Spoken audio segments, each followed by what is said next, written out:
Students, can you all hear me?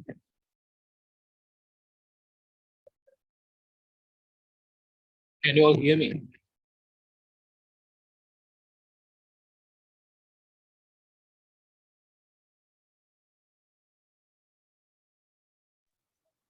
Sir, விளங்கல.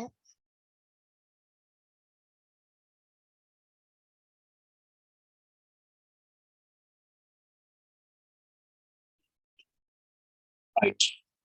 So I believe all of you can hear me. So can you see the whiteboard properly? Can you see the whiteboard? Sir, விளங்குதில்ல. Right. So you are welcome to the A-level chemistry 2025. Okay. So just now you are finish your O-level examination. So soon after your O-level examination, now you are going to start A-level examination. So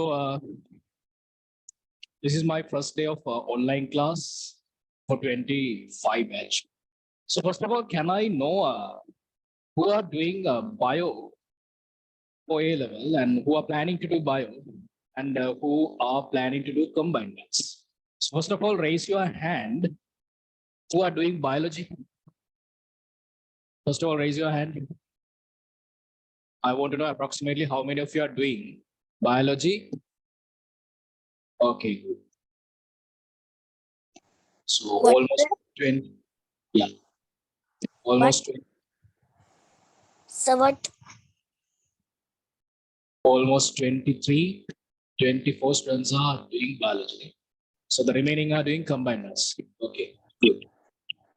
Thank So you, I sir. think, yeah. So I think you have gone for a biology session and combined maths session already. So which is conducted by Mudita sir and Niroshan sir. So I'm going to conduct the today introduction session for the chemistry, right? So first of all, students, let me introduce myself because you don't know about myself, me. So therefore, first of all, I will introduce myself. You should know about me because neither first day you should know who is your teacher. Right. So my name is, by now you know that.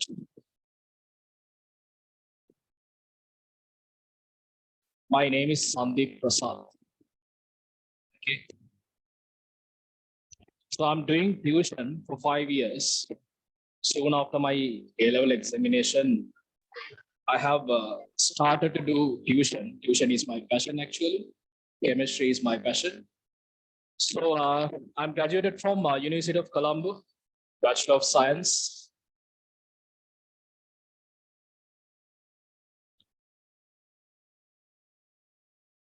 And Faculty of Science, FOS. Right? So I'm conducting tuition for 5 years. So I have dealt with so many students like you. So this is one of a new batch for me, 25 A-level, right? So first of all, I should know why did you choose chemistry and what is the purpose, what is the intention of choosing chemistry by yourself? ඔගොල්ලෝ chemistry තෝරගන්න හේතුවක් තියෙනව නේද? සමහර විට ඔගොල්ලෝ නිකන් අද ඇවිල්ලා බලන්න දෙන්නත් ඇති. මොකද්ද මේ subject එක? What is this subject? Right? You might have came to see what's going on. So what does mean by chemistry? What is chemistry? Right? So why did you choose chemistry as a subject? And what is your target? Is this subject suit for your target? Send your answers in the chat box. Let me see. Why did you choose chemistry as a subject? Quickly, I need answers. Quickly, please respond me. Doctor, medical faculty. Okay. Only doctors and engineers. Huh? So tell me about your future ambitions. Doctor, Doctor, doctor. Only doctor engineer. Marine engineer. Okay, good. Biomedical engineer, traveling therapist, doctor. Okay. What else? Doctor, me too. Okay, right. Doctor. Okay. So that means now in the session there are 40 students. So out of 40, 20 are doctors. Is that it? Ataling is some doctors. Or when ambitious surgeon. මම දැක්කේ කවුරුත් වෙනස් විදිහේ දෙයක් කියන. I first wanted to do ICT instead of chemistry, but then I found the chemistry has more recognition of chemistry, pharmacy. Yeah, very good. Pharmacy. Okay. Good. Very good. So I can understand. So as remember, chemistry is a subject that you are going to choose here. Remember, first of all, this subject is very interesting. Because the interesting thing, I will show you why this subject is interesting, right? So you might ask from me, sir, you are telling a subject, chemistry subject is very interesting. So prove us. I need to give you proofs. So I will prove you, don't worry. Right? So by the time actually I can prove it, definitely I'm going to prove it. Because I have seen a lot of students that came to do chemistry from the beginning actually. At the beginning, actually, they were not that much interesting about this subject. But later, they found themselves in chemistry in very interesting way. They found an interesting subject like chemistry. So therefore, I will tell you the reasons. I will tell you the reason why you need to choose chemistry like subject. Right? So now, most of you told me that you are going to become a doctor, engineers. Good. I really appreciate that. Right? So that should be your target. So what are the advantages? Yeah. So some of you have doubts. Yeah, I can understand. I will answer for all your doubts. I did my O-level in Tamil medium, but I'm going to read A-level in English medium. Is it will be hard? No. It won't be hard, right? Ask me. Won't be hard. It won't be hard. Doesn't matter.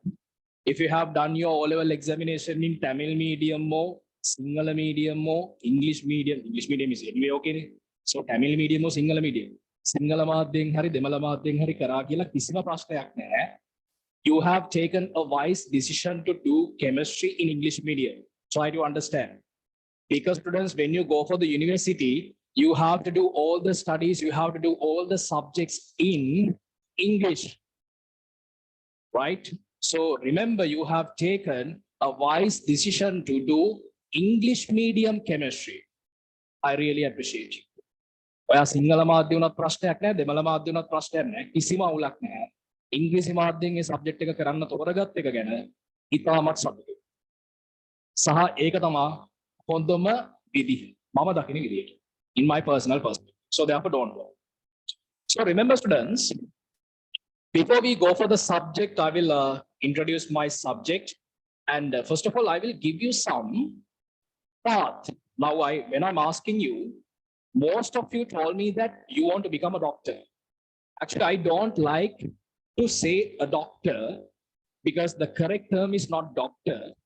The correct term should be medical officer, right? If I'm correct. So anyway, so the typical term that we are using is doctor. What to do? අපේ රටේ ඉතින් doctor කියලා තමයි ඉතින් කියන්නේ. හරි. අත්තම නම ඉතින් මෙඩිකල් ඔෆිසර් ඔන්නෝම එකක් තමයි තියෙන්නේ. කමක් නැහැ ඉතින් ડોක්ටර් කියලා කියමු නේද? හරි. So remember, most of you are thinking that after doing chemistry like subject, so if you have chosen biology, if you are doing your A-level examination in biology stream, you are always thinking that your ultimate target is doctor, becoming a doctor, medical officer. And if you are doing in math stream, you're always thinking that I want to become an engineer. Okay, really fine. I really appreciate it. So these are the two main answers I got from you, doctor and engineer. Okay, fine. Right? But remember, students, there are so many parts than doctor and engineer. Right? Remember, your ultimate target after doing A-level examination should be 3As. TA.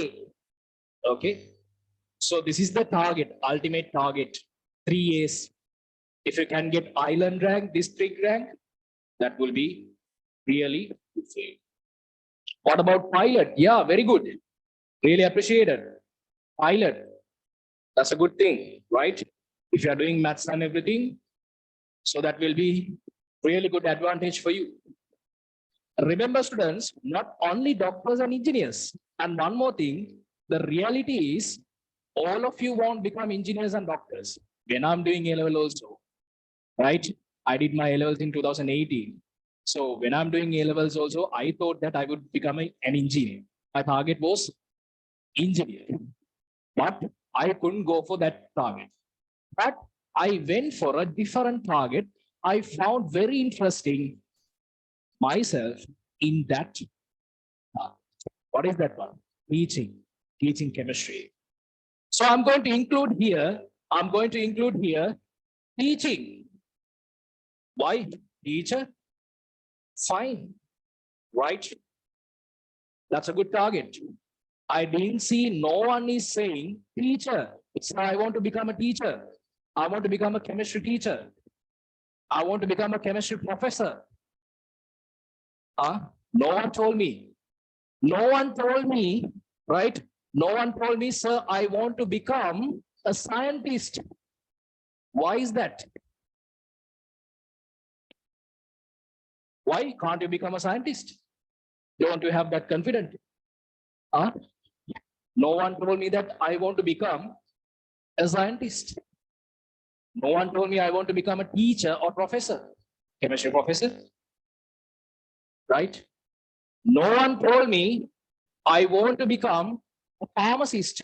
I found one person that I think one of you told me. Pharmacy. Pharmacy is very good industry, right? Remember. Yeah. So I have some doubts in this. Good. Very good.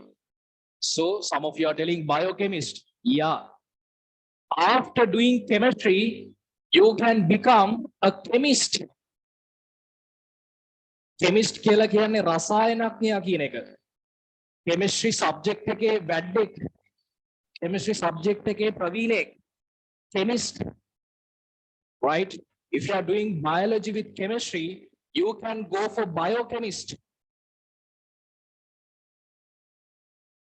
I'm not diverting you, right? I'm telling you what are the paths you have. You may have target to become a doctor or engineer, doesn't matter. That should be your target. But I'm telling you, remember students, after doing chemistry like subject, you have so many paths. Look at this diagram. Doctor, engineer, teacher, scientist. If you consider scientist, so under scientist, how many categories are there? Food scientist, research scientist. You can go for the pharmacy industry, one of the profitable industry in our country. Then we can you can go for biochemist, chemist. Chemist means one who very talented in the subject chemistry. So likewise, you may have so many paths after choosing chemistry as a subject. Try to understand. Okay. So, but remember, you have to find yourself interesting in this subject first of all. So that's why I am here. I'm going to teach you from the beginning what does mean by chemistry, what is chemistry, what is for chemistry, and how you are going to learn chemistry in proper way. Right? Chemistry, the people who are doing chemistry actually like all rounders. Do you know why? Right? in chemistry, those who are doing chemistry, most of people actually from bio stream and then only that stream. Some of you are doing ICT. Some of you have sometimes you might have an idea to do ICT. Doesn't matter, right? If you want to become a software engineer, so it's not necessary to do chemistry. You can do chemistry and go for software engineering later. It doesn't matter. But if you want to become a software engineer, you have to do ICT because you have an advantage. If you want to become a chemical engineer, better you choose a subject like chemistry. That means you have to check whether this subject is suits for you. Definitely, doesn't matter. But remember, even after doing chemistry like subjects, you can enter for the IT industry as well. That's a good advantage for you. Personally, I know that in my campus, some of the students came from after doing chemistry subject, in the university, they are experts in ICT. Doesn't matter, right? So therefore, this chemistry subject is open for every part, every area, wide area. Try to understand. මේ chemistry කියන subject එක හැම තැනටම විවෘතයි. හොඳට මතක තියාගන්න. ඔයා biology කරත් combined maths කරත් මේ කියන subject එක කරන එකේ ලොකු වාසියක්. හැබැයි මුල ඉඳලා හරියට කරන්න. You have to do this subject from the beginning properly. Understood? Right. First of all, I gave you an idea what are the parts you have after doing a subject like chemistry. Can you understand? Can you understand? You have so many parts. I have only written here only few parts, but you have so many parts to follow. උදේට මතක තියාගන්න මේ subject එකෙන් ඔයගලන්ට යන්න පුළුවන් පාත් ප්‍රමාණය වැඩි කියලා තමයි මගේ අදහස. ඔයගොල්ලෝ බලන්න ඔයගලන්ගේ අයියලාගේ අක්කලාගේ කැම්පස් පොත අරගෙන කෙමිස්ට්‍රි කරලා යන්න පුළුවන් පැති. ඔයගලන්ට මාව විශ්වාස නැත්නම්, if you cannot believe me, take your brothers and sisters campus book. You know about campus book? Do you know about campus book? Before you go for the university, you can buy the campus book from the bookshop. From that only you can find out the ISET score and everything, and you can get selected to the university according to your ISET score. So after going through that book, you can understand what are the paths I can go. Remember, your future belongs to you. You decide whether I'm choosing this one or not. Right? So I gave, first of all, an idea about the paths that you have to choose. Okay? So ladies and gentlemen, remember, chemistry is a wide open area for all of you. Right. The next thing is, what is chemistry? Now I need your answers. Actually, you have done chemistry in your O-level time as well. ඔයගොල්ලෝ O-level කාලේ chemistry කරලා තියෙනවා. නෑ කියලා නම් කියන්න එපා. ඉතින් විද්‍යාව කරලා තියෙනවනේ. You have done science නේ. So therefore, you have done chemistry. So what is chemistry? Let me see. I think in the session there are 44 people. And I need answers from you, at least 20 answers. Send your answers in the chat box. My question is, what is chemistry? And what do you know about chemistry? What is chemistry? Chemistry. What is chemistry? Let me see your answers. Some of you are telling, right, I'll read one by one, doesn't matter. Studying about molecules, study of things around us. Chemistry, the study of matter, energy, reaction between chemicals. Chemistry, the study of subatomic particles, atoms, molecules, and wow, very interesting. Very good. Study of chemicals and search of chemicals. Wow, good. That means you have an idea, right? You have some kind of idea, some sort of idea about what does mean by this subject, right? So I will give you a simple definition for our subject. Chemistry is simply study of matter. නේද? පදාර්ථය පිළිබඳ හැදෑරීම. ඔනෝක තමයි අපිට දෙන definition එක. සරලම හැඳින්වීම. පදාර්ථය, matter, study of matter is known as chemistry. Remember, we cannot define this subject using 2-3 terms. Do you know why? That much of things are there in this subject, but those things are really, really interesting, right? Because when I'm doing, I don't know. So you people are different from each other. Right? හැමෝගෙම මත එක වගේ තියෙන විදියක් නේද? කෙනෙක් කම්බයින්ඩ් maths වල කැමති වෙලා තව කෙනෙක් කෙමිස්ට්‍රි වල කැමති වෙන්න පුළුවන්. තව කෙනෙක් ෆිසික්ස් වල කැමති වෙන්න. ඔයගොල්ලෝ කම්බයින්ඩ් මැත්ස් සෙෂන් වලට ගියානේ. නිරෝෂන් සර් කියන්නේ නැති එයාගේ සබ්ජෙක්ට් එකේ තියෙන ලස්සනනේ. So Niroshan sir has explained the beauty of his subject, and Mudi sir has explained the beauty of his subject. Ne? So what I'm doing is I'm explaining the beauty of my subject, right? So that's really fair, because then chemistry කියන්නේ study of matter. මෙතනින් මට ඉවරයක් කරන්න බෑ. I cannot finish from here. I cannot terminate from here. So we have to learn a lot of things. Today I'm going to introduce what is the syllabus, what is the content in the first unit, and how we can study how we can start the subject chemistry, and what is our work plan, what are the studying tips, right? So don't worry. We have analyzed a lot of students, we have seen a lot of students, and we know the mentality of the students, and we have arranged a very good plan for you in order to conduct your theories. Remember, especially this is an online class, right? Neither make a physical class again in an online class. වගකීම ගුරුවරයාගේ පැත්තේ වැඩි, because we cannot see you, right? So therefore we are ready to take the responsibility of our students. If the parents are hearing this one, දෙමාපියන් මේක අහන් ඉන්නවා නම් අපි ලෑස්ති මේ කියන සබ්ජෙක්ට් වලට අදාළ වගකීම ගන්න. We are responsible to take the responsibility of our subject. Remember. So remember, you have 2 more years to go for the examination. Just now we started, right? දැන් තමයි පටන් ගත්තේ. දැන් තමයි ගේමට බහින්නේ. Now only we are going to start the game. Right? Okay, look at this one. Chemistry, study of matter.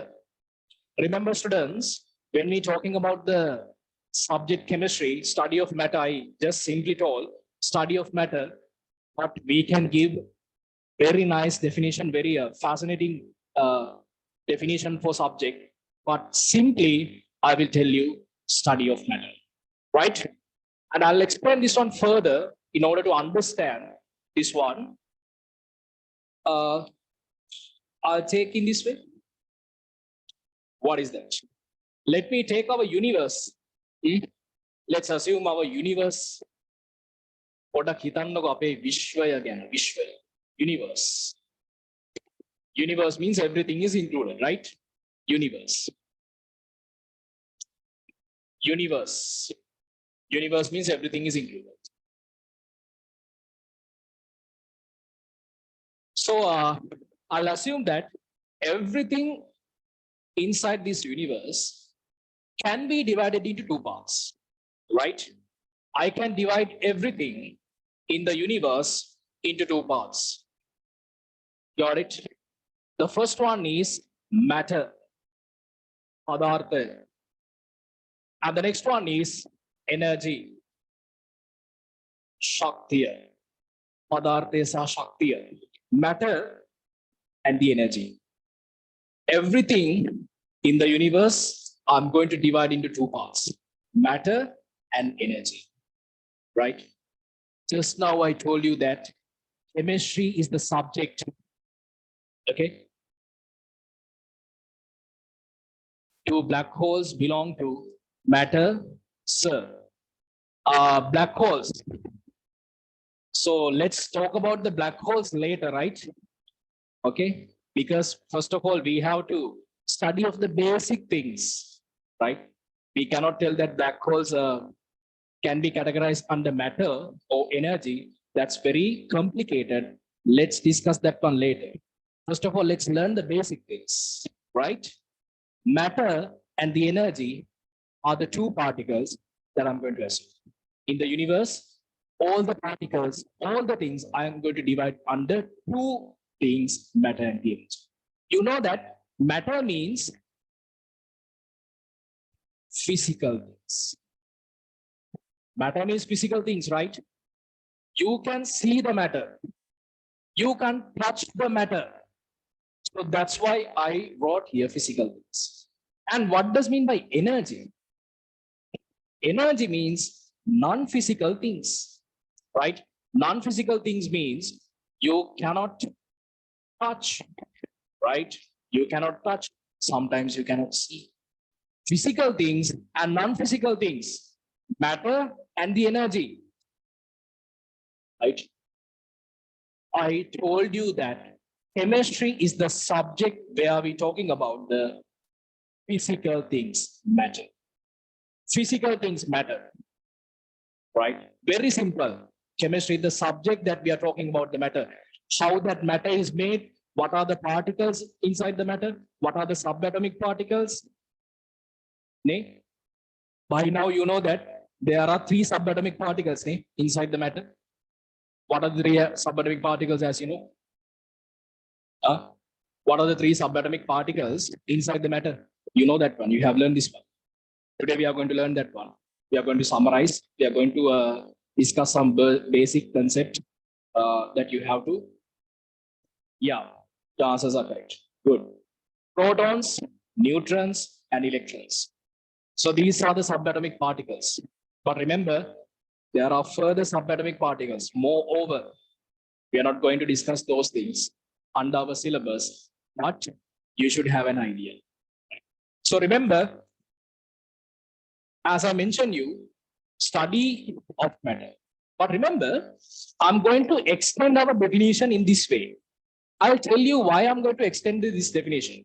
So just now you told that the simple definition for chemistry is study of matter. Yeah, study of matter. But we have to give a proper definition according to the things that we are going to learn. We have to give a proper definition for that. Remember, I have categorized these, all the things around us, into 2 parts, matter and energy. I told you chemistry is study of matter.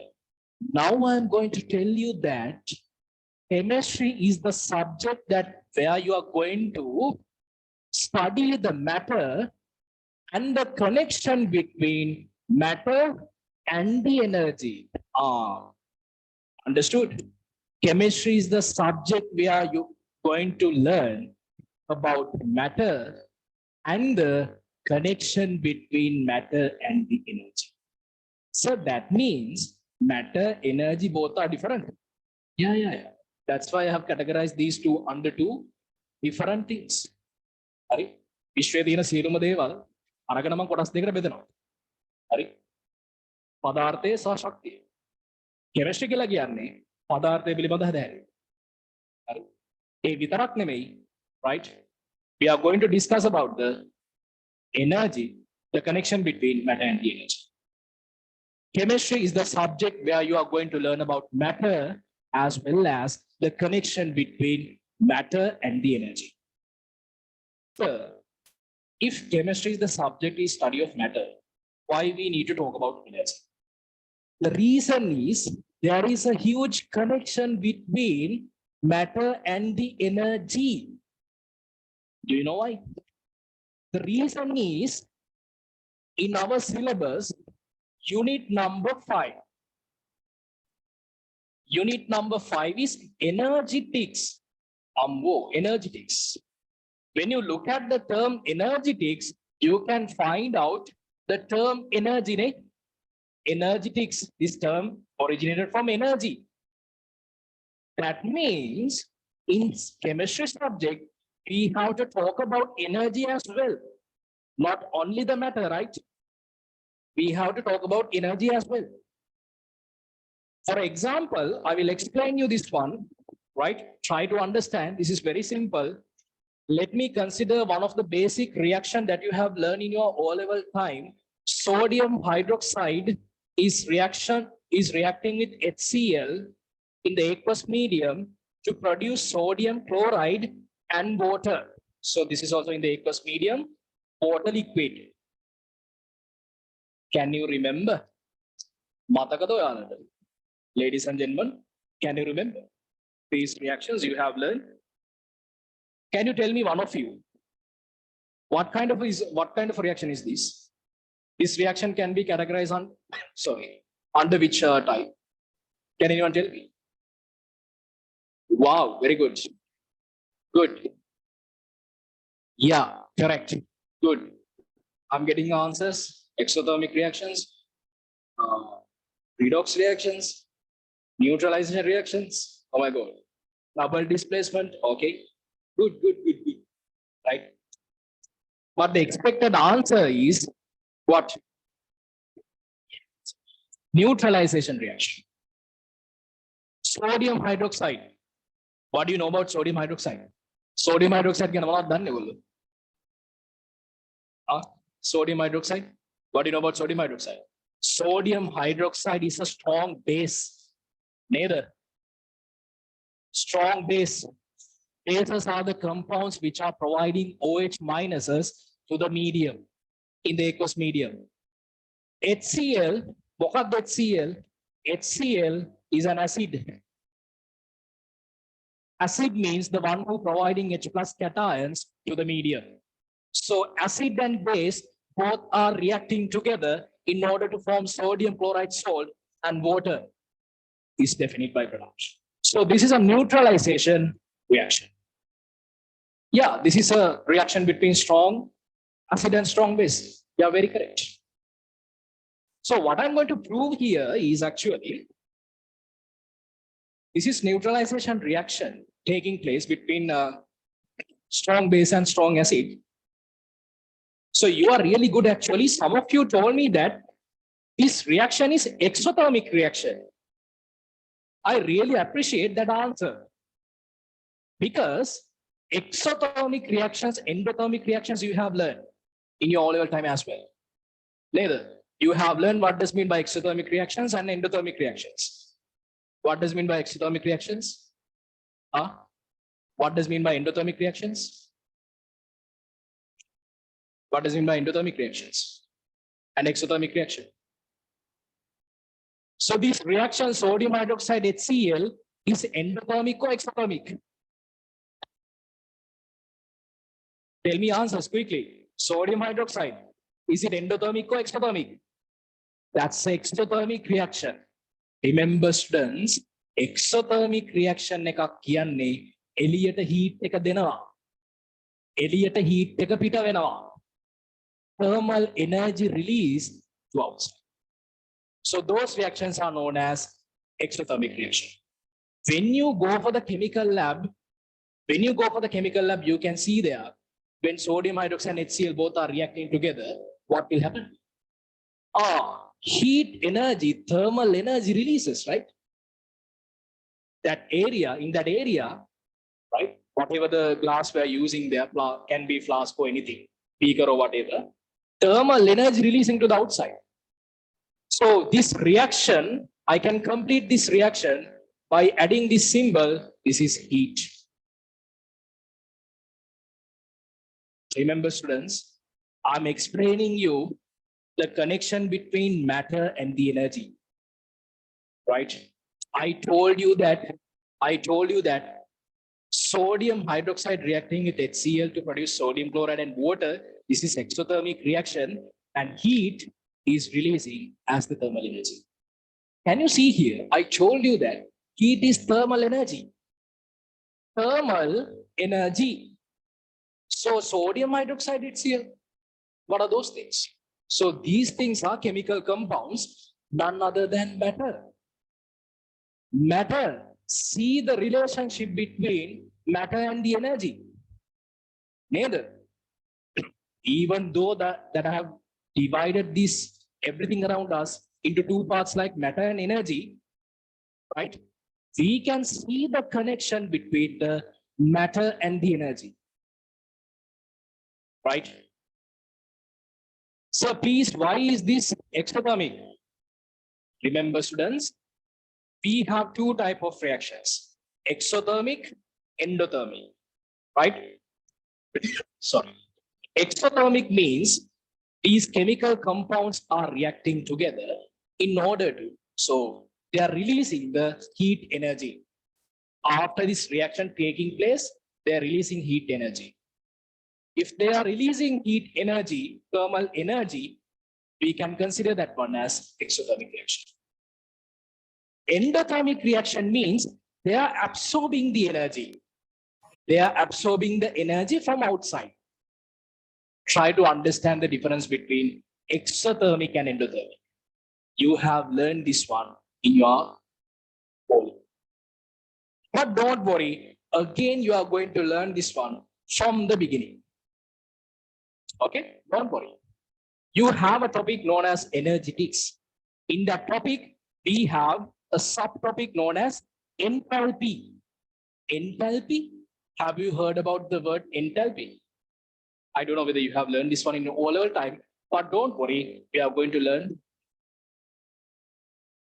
Understood? So what my point is, I'm going to point out that there is a huge connection between matter and the energy. So if I am telling chemistry is the study of matter, that's kind of incomplete. මට ඒක තාම දැනෙන්නේ නැහැ හරියට. ඒක නිකන් incomplete වගේ. මම ඉගෙනගෙන තියෙන chemistry එකත් එක්ක study of matter කියන්නේ මට ඒක නිකන් දැනෙන්නේ නැහැ තාම හරියට දැනුන්නේ නැහැ මදි වගේ. Understood? That's not enough for me to say that chemistry is the study of matter. So that's why I have included another new term, energy, because always matter and the energy has a huge connection. Understood? Some of you are asking me that, sir, we should study the 120 elements. No. Don't worry. Do you know why? There are 118 elements in the periodic table. First of all, you have to understand that. In the examination paper, I will explain you what is the type of the examination paper. In the examination paper, students, remember, they are giving a printed periodic table to you. But in my class, for my students, I am recommending you don't study the periodic table, because I'm going to teach you to remember the 56, right? 56.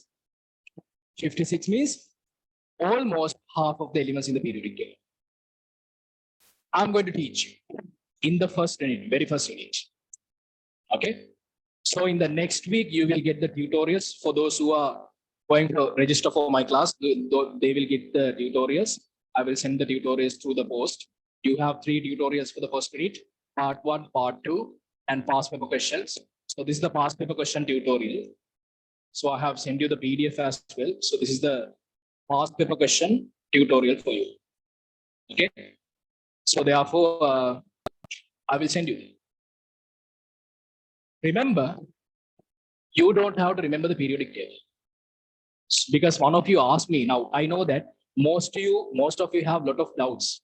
So I really appreciate if you ask doubts from me before start the subject, before we learn the subject, because you don't have to face to any trouble. Plan your A-level 2 years properly before you start this one. So therefore, if you have any doubts regarding A-level examination, regarding my subject chemistry, I will answer for you. So for the answer that you told me, you have to, so whether we have to remember the periodic table, no need. But remember, we are going to analyze the periodic table. I will teach you how to remember the 56 elements in the periodic table. So likewise, they will give you a periodic table, a printed periodic table in the examination paper, printed one, right? But you have to analyze the periodic table. I'll teach you how to analyze the periodic table, right?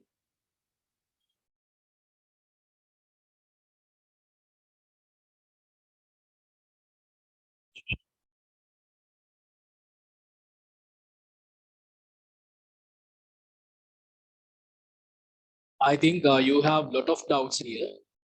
Yeah. Okay. I will answer for your, I'll tell you how to register for my class. I'll tell you that at the end. And yeah, some of you asking, what are the study materials we need to have to chemistry.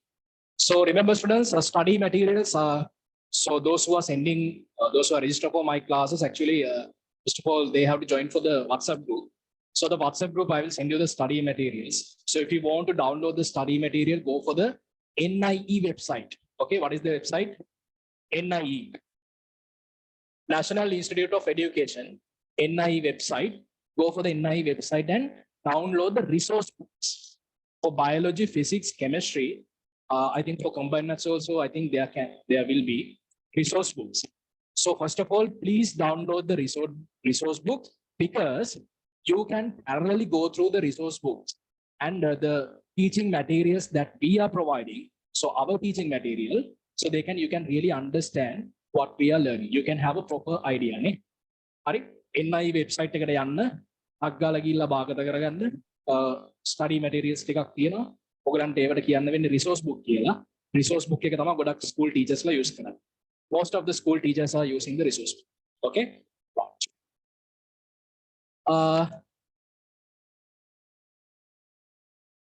Yeah, so some of you are asking that can we do the subject chemistry through private? Yeah, in my physical classes, a lot of students are currently doing A-level examination in private, therefore no issue. But search for the how that research score is going to calculate for that one. I think you have to sit in Colombo district or somewhere. I think if you are a private candidate. So, but it doesn't matter. So you can go for private as well, because some of the students are there in my classes. 24 students are there, those who are doing private. Okay, right. Okay, so I will answer for your questions while explaining these things, right? I cannot answer all the questions directly, but because we have to go for our introduction session, right? Now, the first thing, so up to now, what we have discussed, ladies and gentlemen, we have discussed what is chemistry. Can you understand what this means by chemistry? I told you that simply, first of all, chemistry is the subject that we are going to learn about, study of matter. And then I told you that there is a huge connection between matter, right? So this is one of the example. This is one of the example that I can prove you that matter and energy has a direct relationship. Okay, right. Now, the next thing. Okay, doesn't matter. Send your doubts in the chat box. I will read your doubts and questions, and I will answer. Right. So you know by now what does mean by chemistry. Do you have any doubt?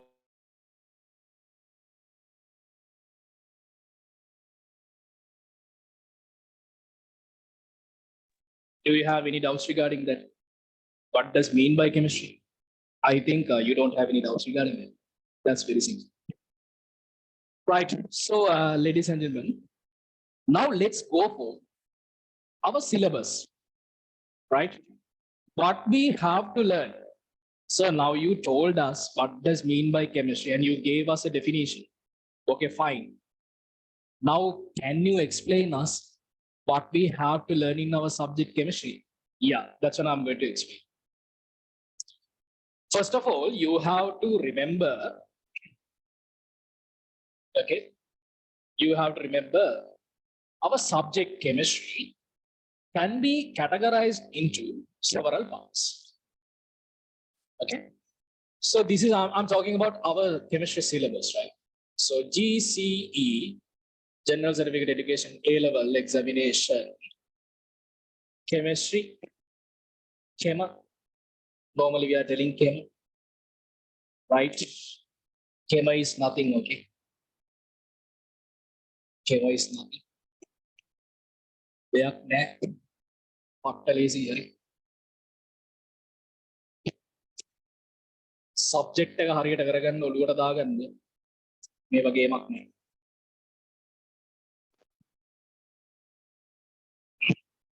ඉස්සලාම අද දවසේ හොඳට අහගෙන ඉන්න. මොකද්ද මේ කියන්නේ? මේ මිනිස්සයාද මොකද්ද මේ කියන්න හදන්නේ කියන එක ඉස්සලාම හොඳට අහගන්න. හරි? සබ්ජෙක්ට් එක ඉගෙන ගන්න පුළුවන්. ඉස්සලාම හොඳට අහගෙන ඉන්න මොකද්ද මේ කියන්න හදන්නේ. Right? Because we know how to start and we know how to do this one. So this is the very first day. So since this is very first day, first of all, you have to listen carefully. What is this subject? What we have to learn? What are the paths we can go? Why need to choose this subject? Can we go for alternative paths? Right? So therefore, first of all, listen me very carefully. Right? Look at this one. Now, if you go for our syllabus, DC level chemistry syllabus, all the units. First of all, do you know how many units are there? ඔයගොල්ලෝ දන්නවද පාඩම් කීයක් තියෙනවද කියලා chemistry? Chemistry වල දෙනවා පාඩම් 14යි තියෙන්නේ. Just 14. Just 14. Right? Yeah. Some of you know very good. There are 14 units. Right? There are 14 units. So I'm going to categorize these 14 units under 5 parts. 5, okay? I'm going to categorize these 14 units under 5 parts. So what is the first part? So the first part is general chemistry.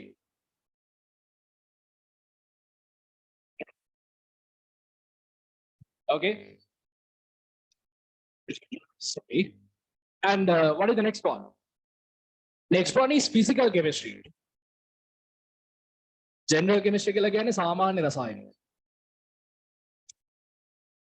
Physical chemistry. The next part is physical chemistry. Physical chemistry means භෞතික රසායන. Okay. I don't know the Tamil term, but I'll tell the single term. General chemistry, physical chemistry. And the next one is inorganic chemistry. Inorganic chemistry කියලා කියන්නේ මොකද්ද? අකාබනික රසායන. හරි? මේවා පට්ට හරි. මේවා එන ආතල් පාඩම්. Right? These things are very easy for us. These things are not that much difficult, okay? Don't be afraid, don't be panic to the words, huh? I always believe in, right? I'm always motivating my students in this way. How? If I can do this one, definitely you all can do this one. I will tell you the reason by the time, okay? Not today. අද නෙමෙයි පස්සේ දවසක් කියන්නේ ඇයි මට කරන්න පුළුවන් ඔයගොල්ලන්ට කරන්න පුළුවන්. ඒක පස්සේ දවසක් කියන්නේ. හරි? All of you can get 3 years, believe me. We have a work plan for that one, and we are going to introduce that work plan for you, and you have to follow that work plan honestly. Honestly is very important. General chemistry, physical chemistry, inorganic chemistry, and the next one is organic chemistry. Organic chemistry. Students, this is my favorite. මේක තමයි මගේ favorite එක. හරි? මේක මගේ විතරක් නෙමෙයි ගොඩක් ළමයින්ගේ favorite එක. Most of the students' favorite part in chemistry is organic. When I'm asking what is your favorite part in chemistry, most of you are telling that organic chemistry is the favorite. Because organic chemistry is very, very easy. Right? There are 4 units. Out of 14 units, there are 4 from organic chemistry. Understood? And the next one, general chemistry, physical chemistry, inorganic chemistry, organic chemistry. What is the last one? Last one is industrial chemistry.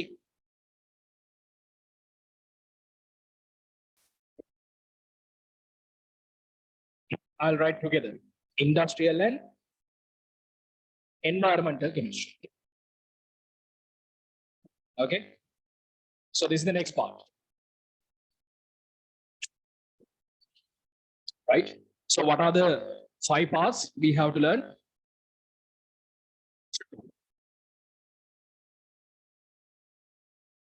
What are the 5 parts we have? General chemistry, right?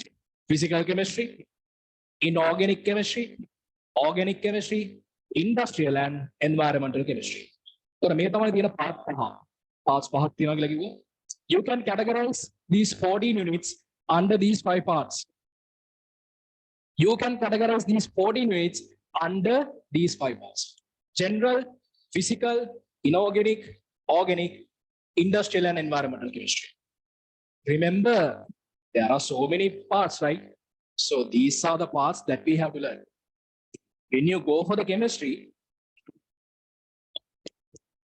sorry, when you are studying chemistry further, you have to learn a chemistry known as quantum chemistry, right? Quantum chemistry is really interesting, right? Go for the university, will you? Those who are planning to do a chemistry special degree, right, PhD, so they can go for these paths. Quantum chemistry, very nice, very interesting. Okay, right now, so we don't have to talk about quantum chemistry. We have to talk only about quantum numbers. Quantum numbers is just like your house address, a home address. I'll tell you why. Right? So these are the 5 parts. So I can give some short forms for general chemistry, GC, physical chemistry, PC, inorganic chemistry, IC. So these are look like IT terms, right? GC, PC, IC. The next one is, if not the mail, policy IG, like this, PC. Right? Those terms are like that. OC, GC, PC, IC, OC. What is the next one? The next one is IEC. So I'm going to give you some short forms. General chemistry, physical chemistry, inorganic chemistry, organic chemistry, industrial and environmental chemistry. Remember, students, now let's go for the 14 units we have. So what are the titles of the 14 units? Could you please give them? Yeah. Now we are going to learn what are these 14 units. Look at this one. Remember these terms, huh? GC, PC, IC, OC, IEC. What are the 14 units you have to learn? What are the 14 units? Remember, I'm going to introduce our chemistry syllabus.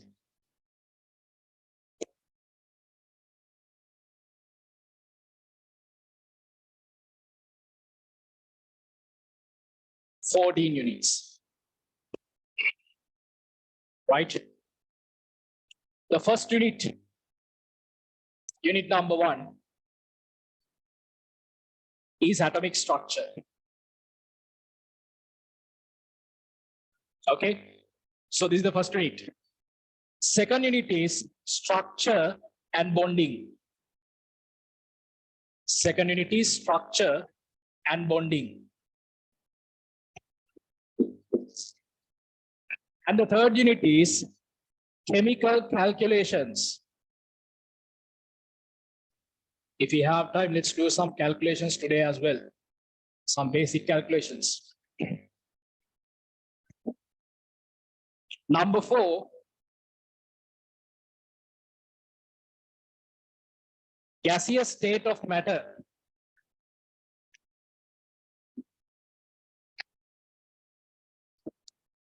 Number 5, I mentioned it before, energetics. Number 6, chemistry of S, P and D block elements. So this is the 6th unit. Okay. Number 7, here it comes. What is that? Organic chemistry. Basic concepts of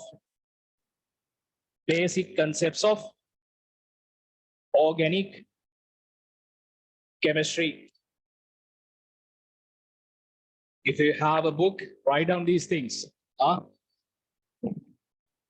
Number 8. What is number 8? Number 7 is basic concept of organic chemistry. Number 8 is hydrocarbons and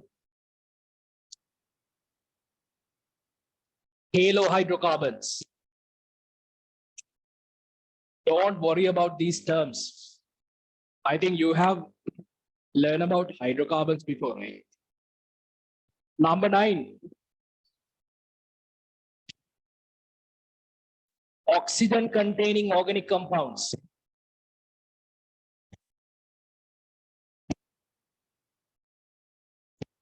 Oxygen containing organic compounds. Okay.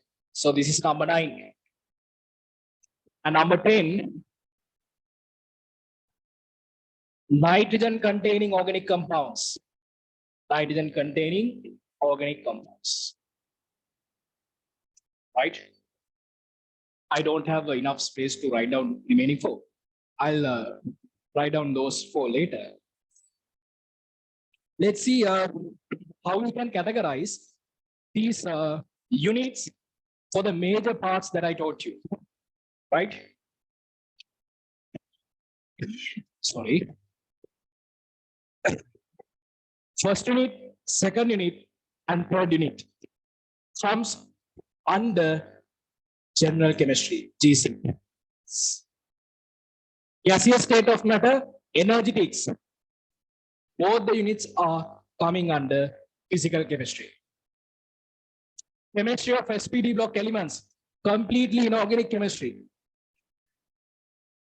Basic concept of organic chemistry, hydrocarbons and halohydrocarbons, oxygen containing organic compounds, nitrogen containing organic compounds. These 4 units come under organic chemistry.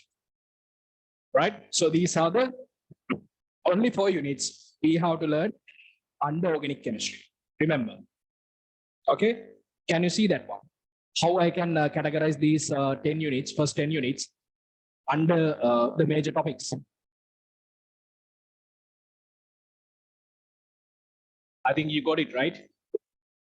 Okay, right. Now, before I go for the last 4 topics, I will tell you this one also because this is very important.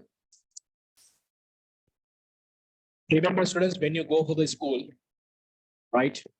The first term test, they will keep your first term test examination using these 3 topics. Remember, we have to finish these first three topics before school keep their examination. That is our first target. This is our first target. Before they start the first term test examination, we have to complete these 3 units.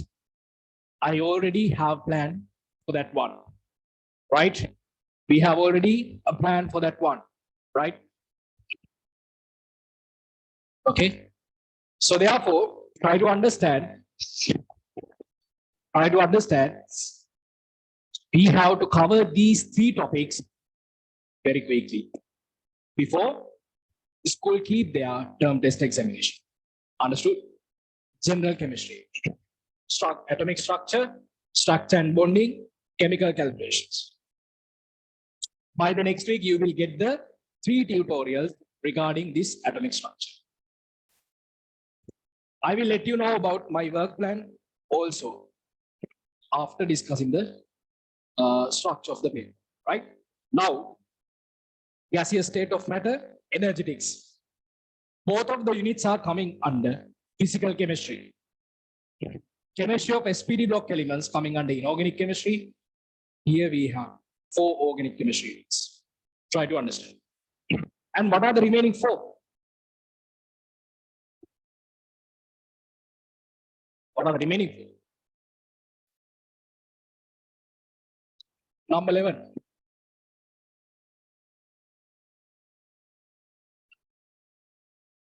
Chemical kinetics. Number 12.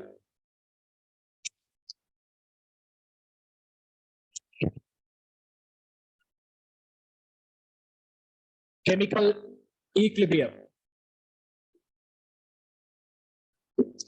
Number 13. Electrochemistry.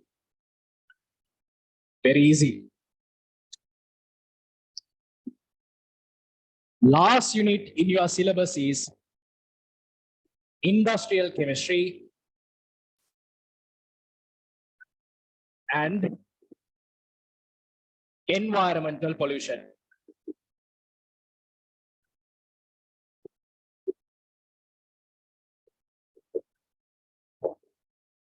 These are the 14 units you have to cover in upcoming 2 years.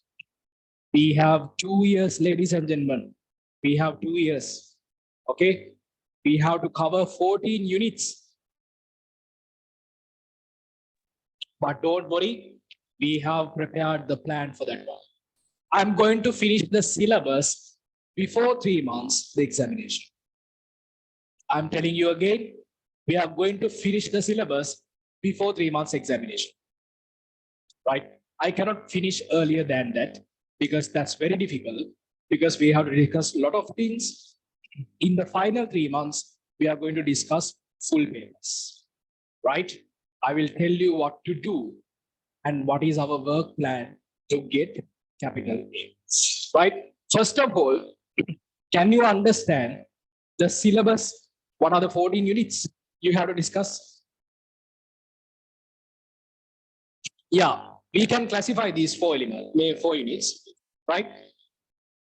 Chemical kinetics, physical chemistry, chemical equilibrium, physical chemistry, electrochemistry also, physical chemistry, right?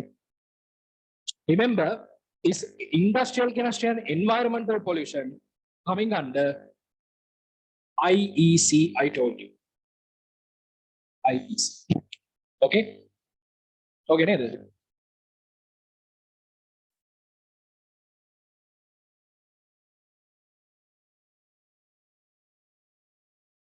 Yeah, Amashi, you can get that one later. You can get the session later. Yeah. Some of you are asking that, so does O-level result affect the selecting A-level subjects? No, no, no, no. No way. See your doubts. That's good to ask these doubts, okay?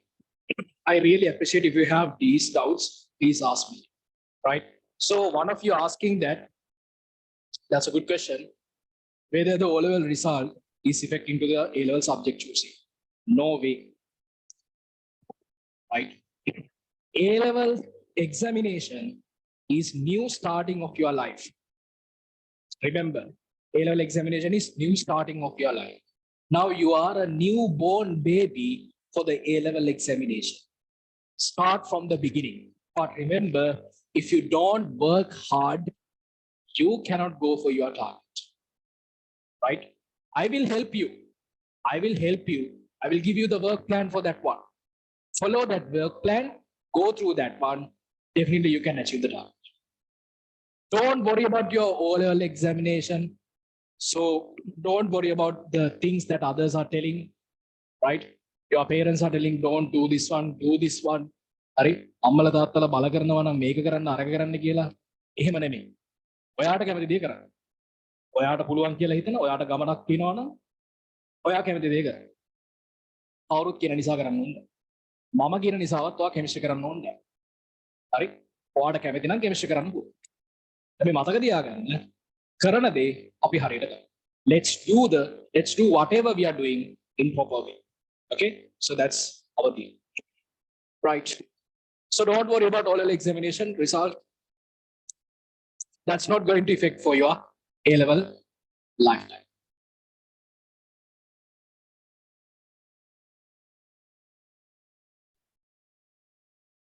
So which is more effective? Is it A-levels or foundation?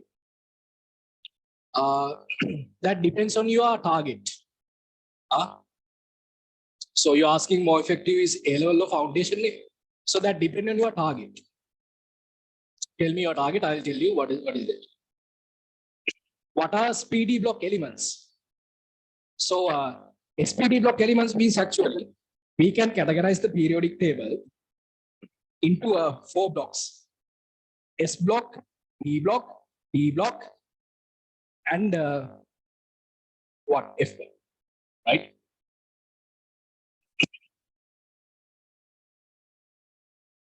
So if you are planning for go for marine engineering field, so why don't you do A level? Because A level is good qualification for your field, right? If you want to save your time, then you can go for the foundation courses. Doesn't matter. But A level will be what a good qualification for you when you are going for that field, right? But if you want to save your time, you can go for that. Okay. Next thing. Now I have introduced the syllabus. The next thing I'm going to discuss here is with you.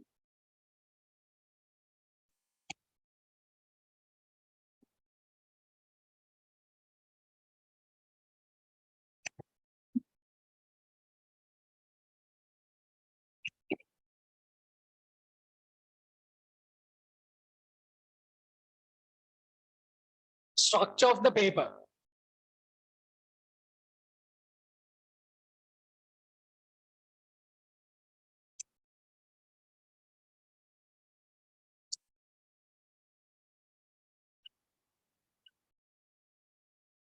Okay.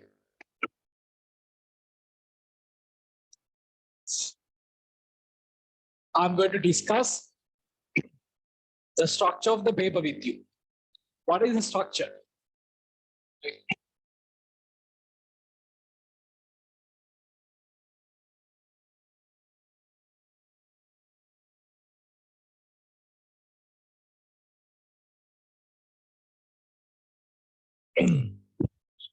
IEC means industrial and environmental chemistry. Okay. Right. IEC means industrial and environmental chemistry. Now look at this one. Structure of the A-level paper. So when we are talking about the structure of A-level paper, there are two papers. Paper 1 and paper 2. Paper 1 and paper 2. Okay. So paper 1 is MCQ paper. Remember, paper 1 is MCQ paper.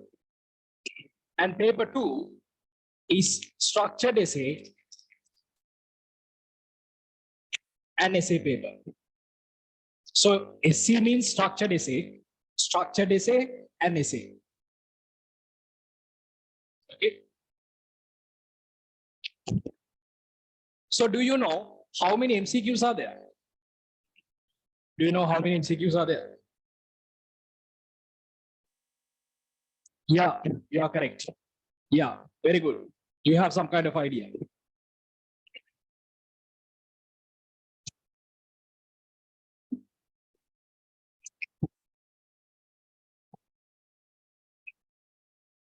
There are 50 MCQs.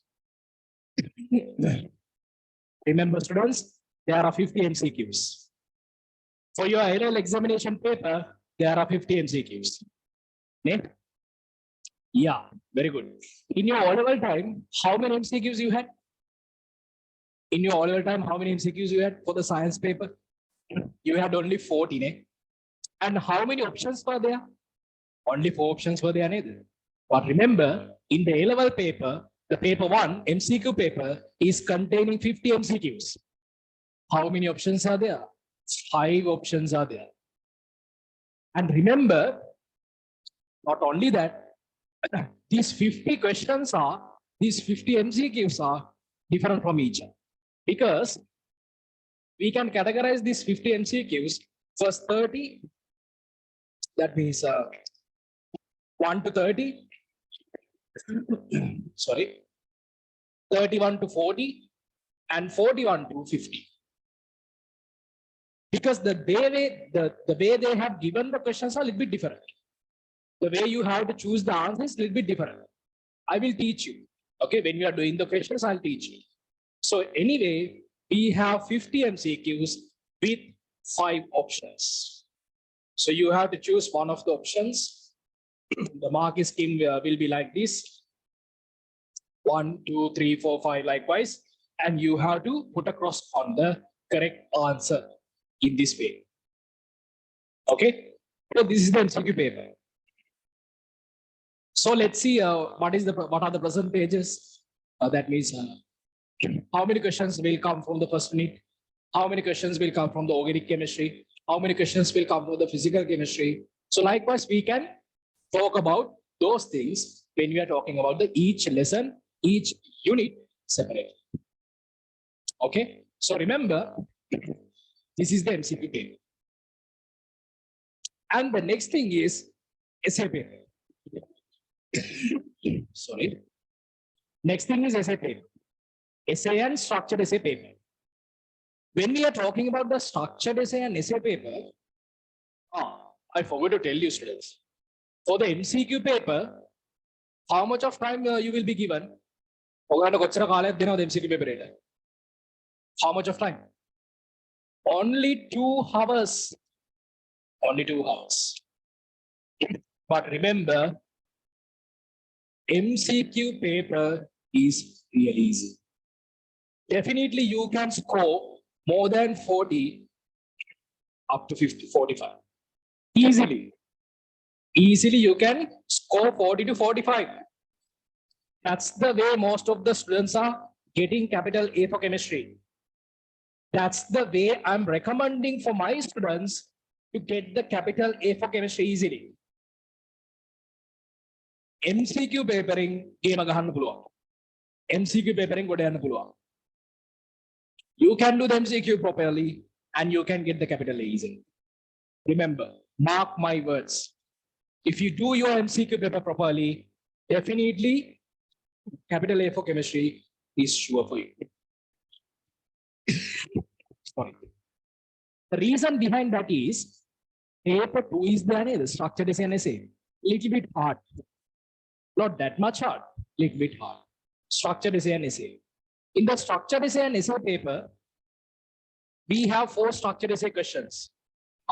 One more thing, each question carry 1 mark. So therefore, how many marks? 50 marks for each question. In the structured essay and essay paper, there are 4 structured essay questions. So first of all, let me consider structured essay, SC. If you want to note down this one, doesn't matter, you can note down. Okay. If not, you can later watch the recording and you can prepare your own note, right? This is not the lesson. This is the surrounding of the lesson. Today, anyway, we are going to start the lesson as well. Sorry. Structured essay, there are 4 questions. The first question is coming from general chemistry. Probably first unit, atomic structure and bonding. And the second structured essay question is coming from SPD block elements, unit number 6. I'll write here SPD. And the next one, probably physical chemistry unit. We cannot sure about that one. It can be most probably chemical kinetics. So therefore, I will write here physical chemistry because we cannot sure physical chemistry. It can be any kind of physical chemistry unit.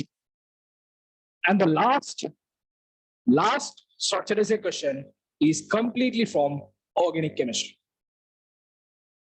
Organic chemistry. So you have to answer for the structured essay questions on the paper itself, right? So how many questions are there? 4. Each question carries 100 marks. Each question carries 100 marks. So then what is the total? Total for the structured essay paper is 400.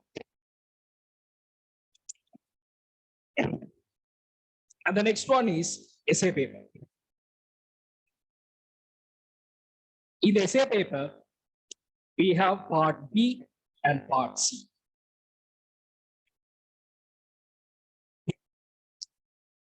Structured essay is part A. Okay.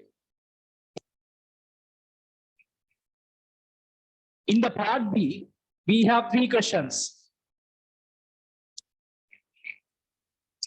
One question is from physical chemistry, right? We cannot exactly tell the unit because they are giving the question by combining several units. So therefore, first question is physical chemistry. Second question also physical chemistry. And the third question is from SPD block elements and electrochemistry. Okay. SPD block and electrochemistry. Unit number 6 and unit number 30. And part C contain SPD block elements and general chemistry. General chemistry means chemical calculation. Right? So the next question is completely organic chemistry. And the last question in the part C is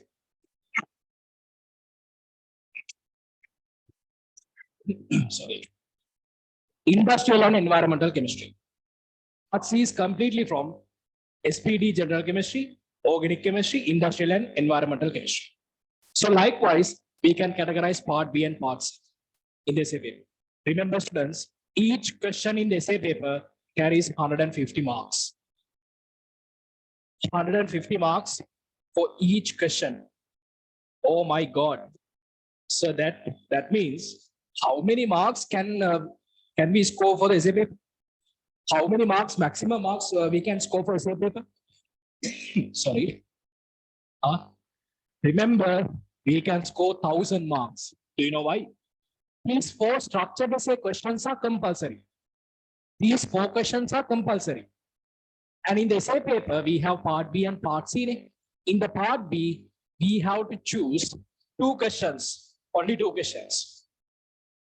In the part C also, we have to choose 2 questions. Then altogether, how many marks? Here we have 400, right?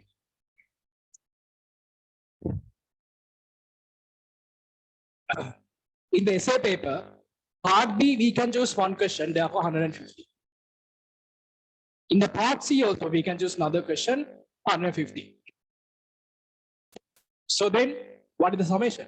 Summation is 1,000. Oh my God. So that means we have to score 1,000 marks for the essay paper. Yeah, you have to score 1,000 marks for the essay paper. That's why I told you MCQ paper is easier than the essay paper neither. What do you think? Now can you agree with me? Can you agree with me? I told you that getting marks for the MCQ paper is really easy. Right? For the essay paper, you will be given 1,000 marks. But don't worry. If you have learned the theories properly, if you have done the questions properly, if you have faced full papers, don't worry. Because before the examination, you are going to prepare for the, right? In combined maths, you know that for the PO and applied, you are giving 1,000 total 2,000 marks. Erosions are explained. So compared to combined maths, this is somewhat okay. 1,000 here, here 50. So this 1,000 will round off to 50 again. Hari, 1000 ආපහු 50ට වටේලා තමයි එතනින් 50ක් අරගෙන දෙන්නේ. ඒතර මෙතන 50යි 50යි 100යි. All together 100, 50 plus 50. So this is the structure of your A-level paper. Try to understand. First of all, I introduce what is the syllabus, what are the lessons you have to learn, what are the lessons you have to do before your school term test examination. I told you. Now, this is the structure of the paper. Can you understand? Can you understand what I'm saying? How much time is given for the essay paper? Good. The time is, for the essay paper, time is 3 hours. 3 hours. Okay. For the MCQ paper, 2 hours. For the essay paper, 3 hours. So normally A-level examination will be conducted. So just imagine your examination is going to conduct in August, first week of August, right? Just imagine first day is Monday.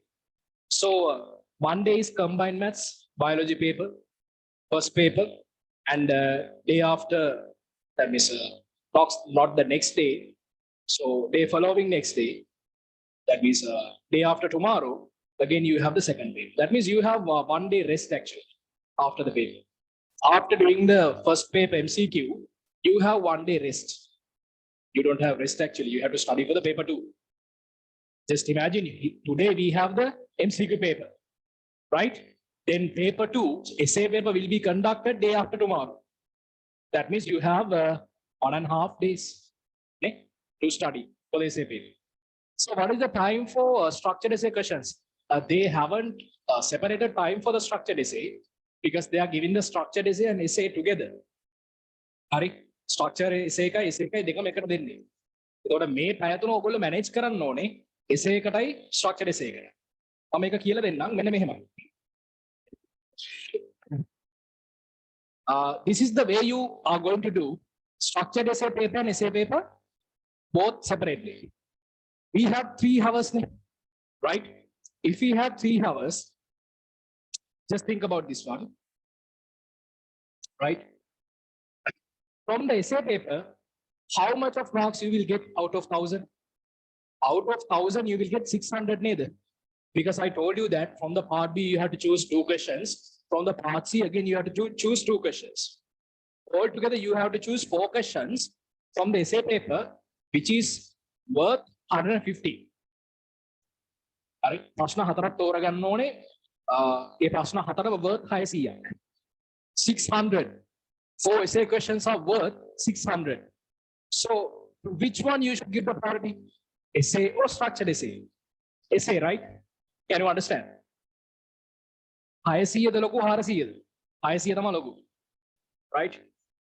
Which one is biggest one? 600 or 400? 600. Then we have to give the priority for the 600. That means essay paper. So therefore, I am going to separate 2 hours for the essay paper. And I'm going to separate 1 hour for the structured essay paper.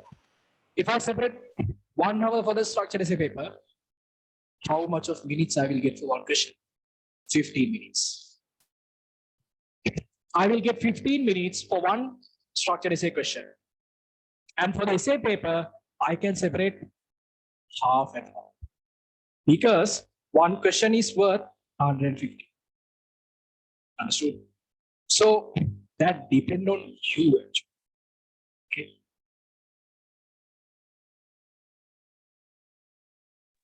Students, that depend on you actually. Some of the students are separating 20 minutes for each essay question. Some of the students are separating 10 minutes for the structured essay. But I'm recommending from the beginning, later you can reduce the time. You can separate 15 minutes for the structured essay paper and 30 minutes for the essay paper at the beginning, right? And then we are going to change the plan again when the examination is getting close. Okay. We are going to start paper class. In the paper class, I will tell you how to manage the time, right? We have to do these MCQ papers within 1 hour. So in the examination, they are giving 2 hours. Why we should do the paper within 1 hour? You have to practice in that way. If you want to answer for the examination paper within 2 hours, you have to practice the MCQ paper before you go for the examination within 1 hour. Right? Then only you can do this one within 2 hours. A-level paper. Right? If you are thinking that, sorry. If you are thinking that after doing the model papers and everything in the paper class within 2 hours, I can easily do the examination paper within 2 hours easily. It's not like that. Right? You have to practice past paper MCQs, model papers within 1 hour or 1.5. Understood? So this is the way of examination too.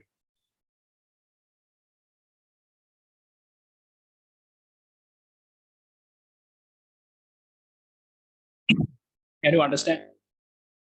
Can you understand the structure of A-level paper?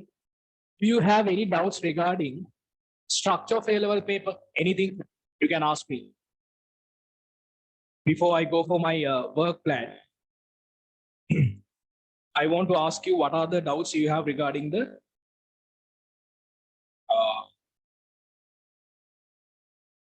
structure of paper.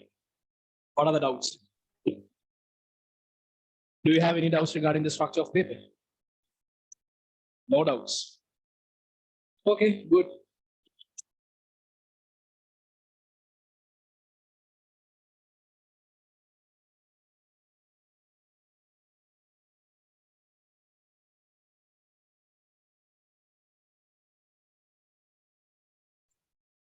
So one of you asking again how that 100,000 is divided.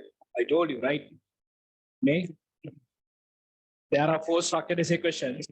For each structured essay question, you will be given 100 marks. So here we have 400. In the essay paper, you have 6 questions. So among these 6 questions, you have to choose 4. So totally, so one question worth 150. So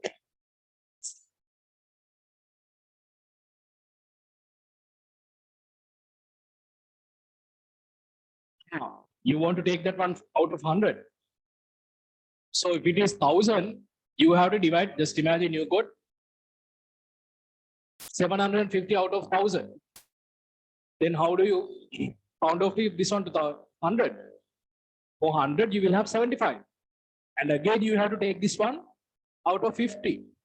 So in order to take out of 50, you have to divide this one by again 2. That means 37.5. That's how you get the marks out of 50. Because for the MCQ paper, you are getting again marks out of 50. So this is the structure of it. Right. So I believe you don't have any doubts, any more doubts regarding the structure of failure. Yeah. Okay. The next thing. So what is your work plan? So මොකක්ද ඔයාගේ work plan එක? So this is the syllabus, structure of paper. So what is your work plan? Can you tell us about your work plan? Yeah. I'm going to tell you our work plan and our methods. I'll give you some introduction. What are the methods? What are the work plan we have for our class? I think this will be the most important thing for you. Because before any work, you should have a plan. You should have a proper planning. If you plan that work, then only that plan will be successful. From experience, you know that one. So here we go. This is our plan.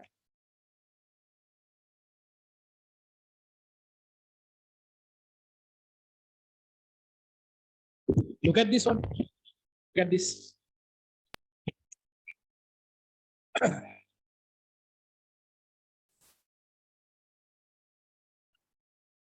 Work plan in our chemistry class.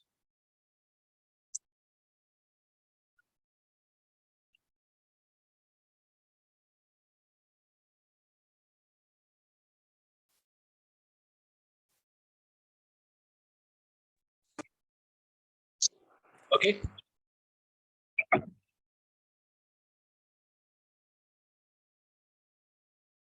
First thing first comes, right?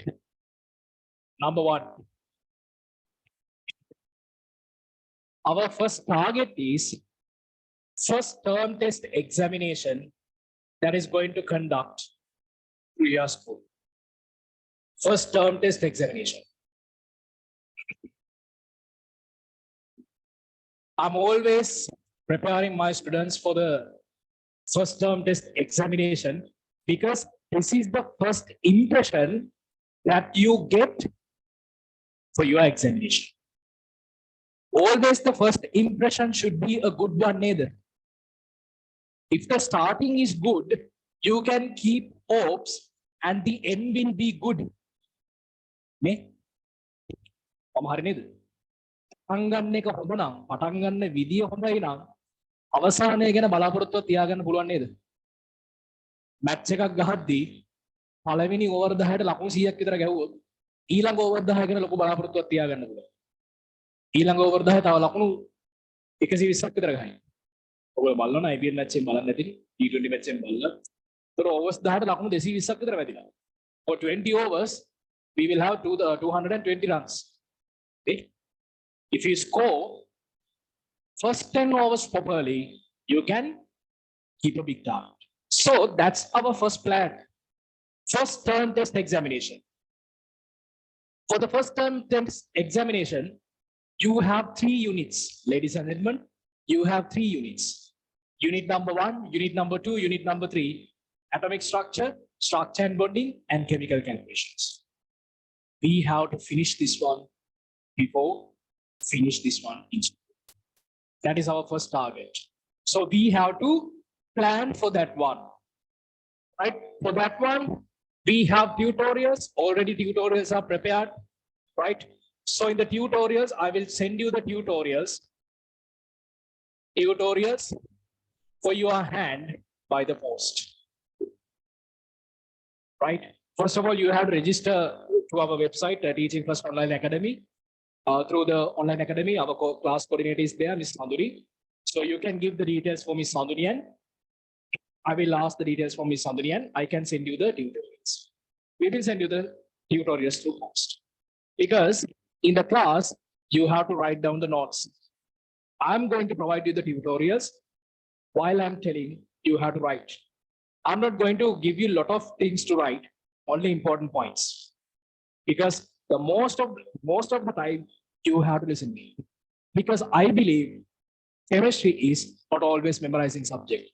That's totally understanding. That's totally understanding. That's totally to your brain. If you are thinking, ඔයා තාමත් හිතනවා නම් chemistry කියලා කියන්නේ කටපාඩම් විෂයක් කියලා, ඔයා පව්. Right? You don't know about the subject. Right? You're very innocent, you don't know about the subject. If you're thinking still that subject chemistry is memorizing one. Yeah, there are a few parts to memorize. Especially, sorry, chemistry of SPD block elements, right? And chemistry of SPD block elements, industrial chemistry, environmental chemistry. So those things are memorizing parts. But remember, so very small parts are memorizing parts. And most of the things are understanding. The first unit is actually very huge bit. Do you know that in the physical classes, they are conducting the first unit through 5 months actually. Right? Over 5 months. That much big. First unit is that not that much big actually. You will understand later. But you are new to the A level. Since you are new to the A level, we have to teach these things little by little. I'm not spending 5 months, right? We have to finish that one quickly and properly. Don't worry. We can finish that. Okay. So therefore, so that's the very first work plan for you. That is the first work plan for you for the examination. Okay, try to understand. First term test examination, tutorials, and I'll send you through that post, and we have to have a proper knowledge. Right? And the next thing is, for the each unit, I will give you unit test. Right? I will conduct unit test for each unit. And for each unit, I'm going to give you past paper book. So this is the past paper book for first unit. This is the past paper book for the first unit. I have included all the MCQs from maybe 1980 or something, but yeah. Yeah, 1980. Okay. So in the first unit, You have to discuss only MCQs, right? In the last year, 2022 examination, they have given only one MCQ regarding the first. But, but I told you that some of the teachers are conducting first unit throughout 5 months. මාස 5ක් විතර first unit එක කරලා අන්තිමේදී exam එකකට එන්නේ එක question. කොහොමද ඒක? It's not like that actually. Remember, we have to learn 14 units. These 14 units are based on the first unit. Can you understand? The first unit is the basement of other 13 units, remaining 13 units. So therefore, learn the first unit. You will see my explanation, crystal clear explanation, and you have to understand that. Right? So we have tutorials, we have unit test, we have past paper book, and then we are going to conduct what? Rim paper discussion. What is this rim paper discussion? For 23 and 24, we are discussing rim paper. What is this rim paper? A rim paper means recall your memory.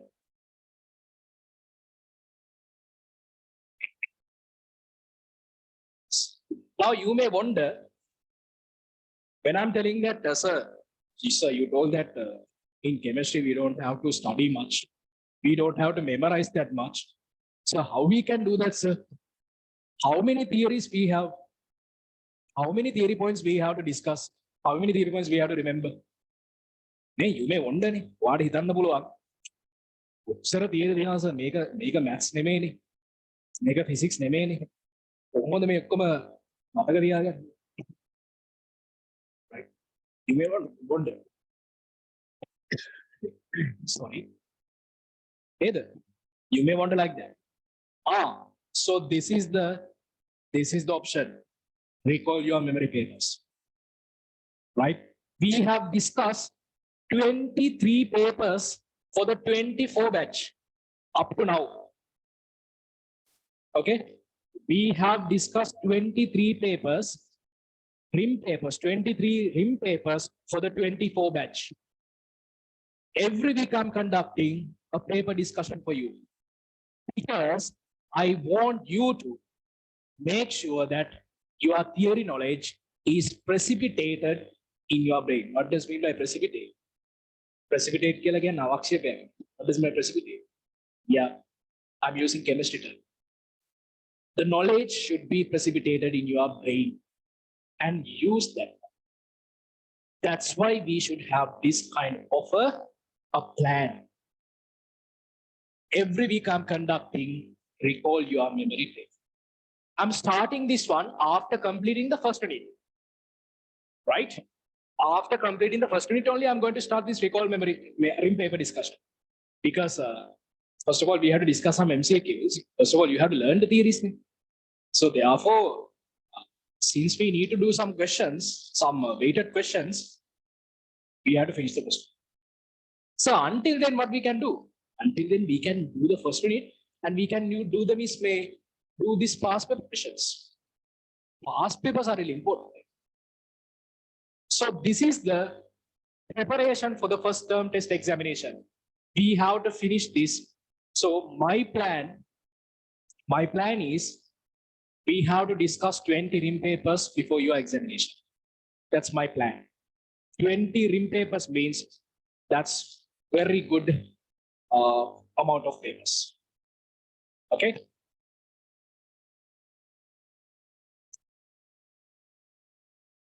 So what is the lesson you're conducting for 24 A-level batch now? For the 24 A-level batch now, I'm conducting third unit and second unit parallelly. Because we started third unit 24 batch a little bit later, right? So therefore, we are conducting second unit and third unit parallelly. But your batch we have started from now, so therefore we have time. Therefore, no issue. For 24 batch also no issue. But for you, you have time. So my target, before your term test examination, my target is to discuss 20 papers. And I believe I can do that one. I will do that one anyway, right? So what you have to do what I say. මම කියන දේ කරොත් මම ඔයගලන්ගේ ලකුණු දාලා පෙන්නනවා.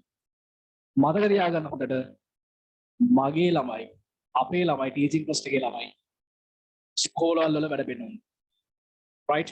Our students should be talented, bright in schools. Understood? So everyone, combined maths teacher, Viroshan's Modita sir, Haridu sir, who are conducting the physics class, and me myself, all of us have separate plans for them. Right? So Haridu sir is conducting his physics class on Monday. You will get the information to academy. So you can go to that one. So in the first day introduction session. So everyone has a work plan. So this is my work plan to improve my students. Right? So can you understand? So our first target is first term test examination. Let's get more than 85 for the first term examination. 85 is enough. Right? But I know that if you will definitely get, if you are talented, definitely you will get 90. So my target is, I'm giving you a target, 85% for the first term test examination. So this is my guidance. I will guide you through the tutorials, unit test, past paper book, and the ream discussion. And addition to this one,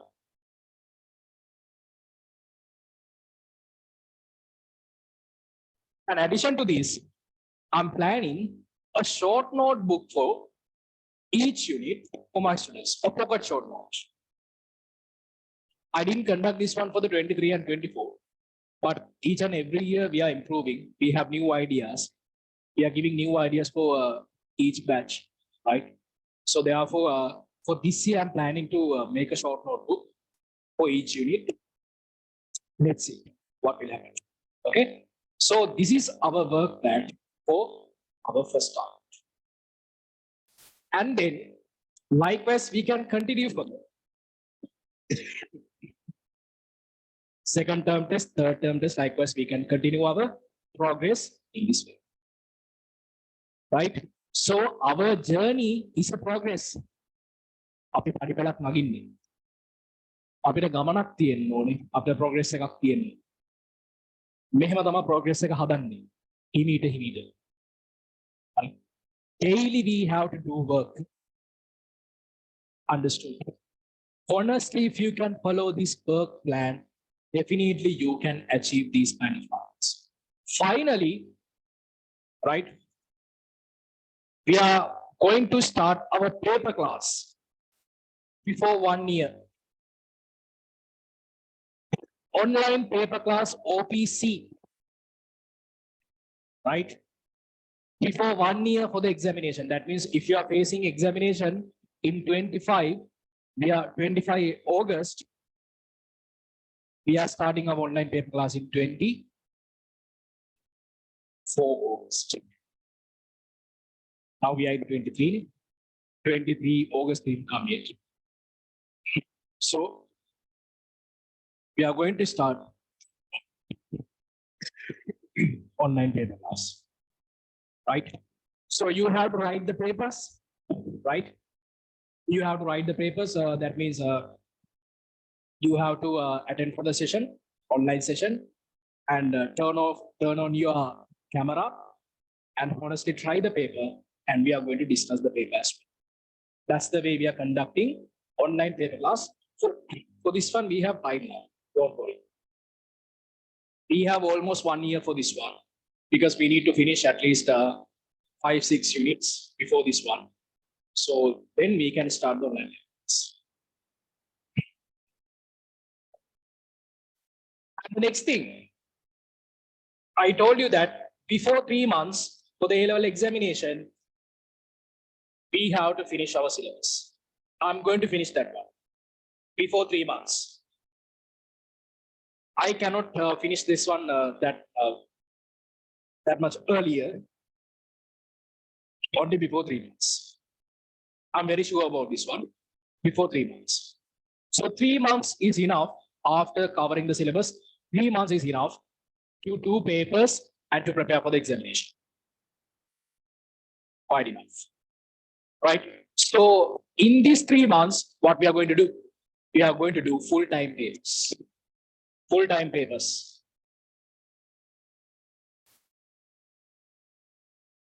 FTP. Remember, students, this is very few amount of work plan I have prepared for you. And I am preparing how to give you the subject very interesting way, in very short way, in what? Proper. I want to explain everything properly. Normally, my plus point is my explanation. I'm very confident about myself, the way that I'm explaining my subject. That's my plus point. And addition to that one, this is our first target. Keep this in your mind. Our first target is first term examination in your school. So those who are doing private, doesn't matter. You have time before the paper class. In the online paper class, you have to score more than 50, more than 60. I'm going to give you the progress report, right? We are going to contact your parents if you don't have any progress. So likewise, we have so many plans. So better we do that plan, okay? Better we execute plans rather than telling. To get an idea, this is the way I'm going to do it.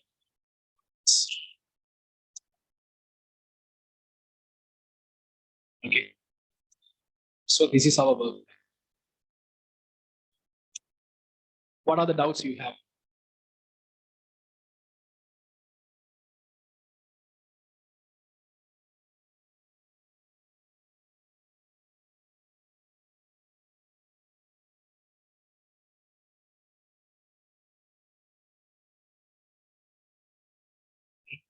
What are the doubts you have?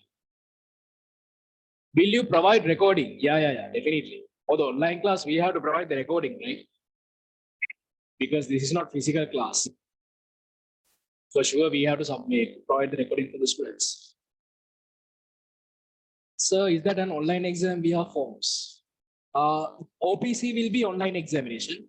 Ring discussion will be a kind of a discussion. Not exactly an exam, that kind of a discussion. But online paper class will be started in 24 August. So therefore, you can prepare for that. Right? And a unit test will be conducted. So what about the practicals? Oh, that's a good question. So I'm going to do some practicals. I'm planning for that one as well. So the first unit, we have some practicals, cathode rays and everything. I'm going to show you how to do the practicals in cathode rays. But later, I'm going to plan to do some practicals in the class. I'm going to show you. Okay. So do we have online exam as I have decided to do my A-levels private?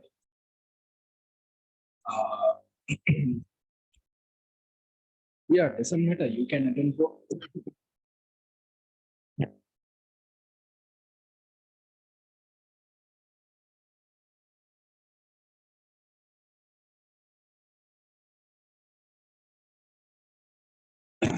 So doesn't matter. You can attend for our online paper class, whether you're private candidate or doesn't matter. You can attend for that one. Okay, no issue with that. So is going to a school compulsory? So most of the students have asked this question actually. So going to school is compulsory or not? My answer is for this is actually, again, this depending on you, your person, your intention. It won't affect your examination. I'm very sure about that one. Whether you private candidate or government school candidate or doesn't matter. School candidate or private candidate, doesn't matter. Right? Anyway, you have to face for the examination, you will get the set score and you can get selected to the university. The only thing is, you don't have any proof that I have done A-level in school. Right? So that's the difference. But search that your seniors, so your brothers and sisters, what they have done, if they have done in private, if they have to face anything, ask from them. But I don't think there is no issue, right? You can conduct, you can do your A levels in as a private candidate as well. Doesn't matter. That's totally fine. Okay, no issue with that. So what else you have? Anything else?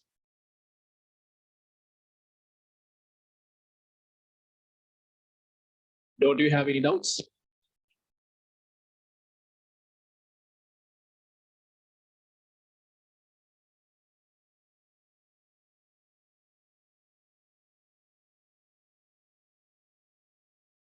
So I told you you have to download the resource books and everything. Okay, do that one.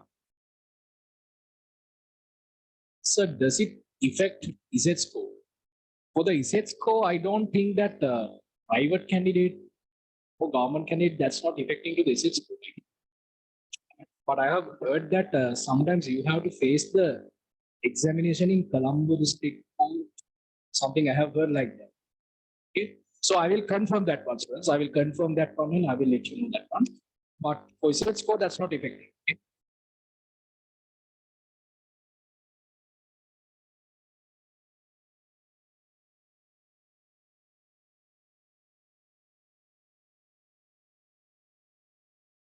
Yeah, we have some doubts. Let's see. Before we go for the next part, let's clear your doubts. So,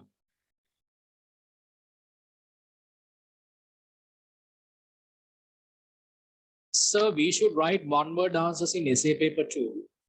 Write not an essay with descriptions and definition. Actually, write. Okay. So, is that an online examination? Yeah.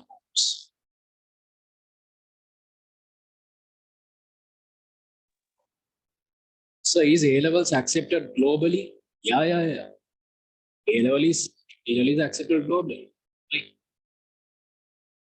If you can get selected to the university, so definitely very well. So, do we write our notes in a separate book or in the lesson tube that you provide? So, I'm not going to let you to write down the notes in your book because I'm going to provide you the tutorials. I told you at the beginning also, I told you that I will send you the tutorials, all the tutorials through the post. So, therefore, you will get your tutorials to your hand. So, if you after you register, you will get your tutorials very soon. So, if you are planning to join to our class, from the next week, you will get your tutorials, right? So therefore, you have to write notes on the tutorial itself, right? So that's the way. I'm not going to let you to write down notes in your book. If you want, you can follow a separate small book for write down additional notes. Okay, good, good, good. You have a lot of doubts. I want to clear it.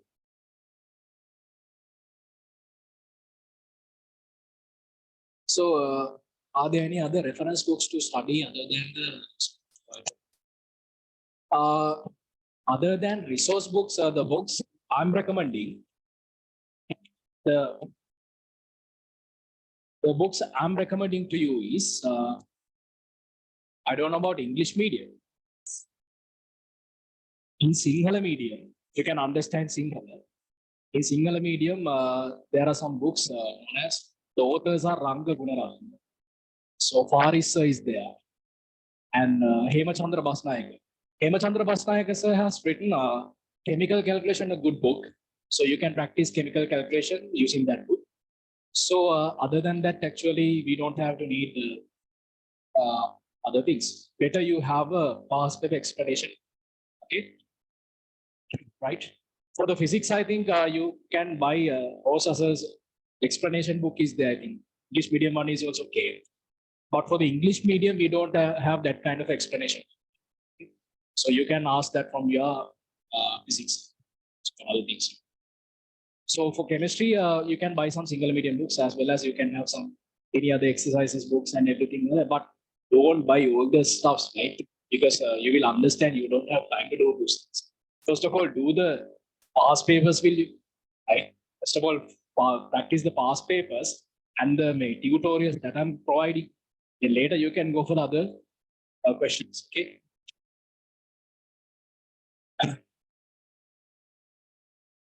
Sir, I have got books of Aruna Bandara. Ah, yeah, yeah, yeah. I forgot to tell you the name. Aruna Bandara sir's book is also good.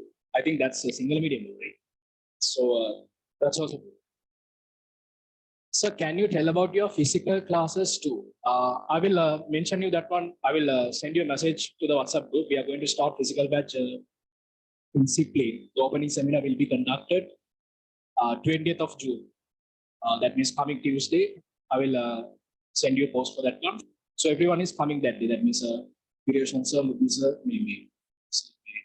Viroshan sir, Arindu sir, and Nitha sir is coming to ICT and me as well. How many students will be in the physical class? For the physical class, online class, the maximum number of students will be 40. Maximum will be 40. Right? Because these are group classes, English medium group classes. So group class is actually very fine. So that's a good environment for us, good environment for students. Therefore, that's the thing. So could you please repeat the names of the authors? Ranga Gunaratna, then Faris, and then Arunaban. These three authors are good. And addition to that one, Hemachandra Basu. That's it. Okay, right. So I taught you what is our subject, chemistry subject, and I told you that what is our syllabus, and I told you that what is the structure of our paper, and then I told you what is our work plan, what is our first term test examination. Okay, so these are the basic things I wanted to share with you. Now, little by little, we are shifting to our lesson. Ladies and gentlemen, we are going to shift to our lesson.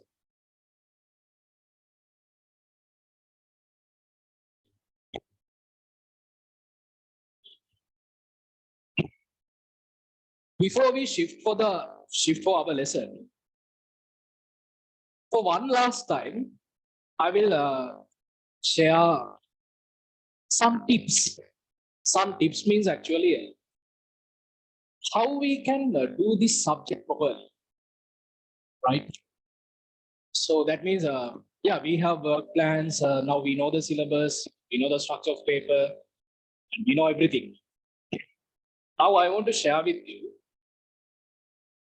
some kind of tricks, some kind of tips you have to follow when you are doing chemistry.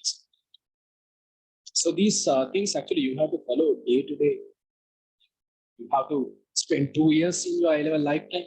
Your A-level life will be 2 years. Let's assume that your examination is going to keep on August 20. So therefore, how you should spend these 2 years? First thing, the first thing is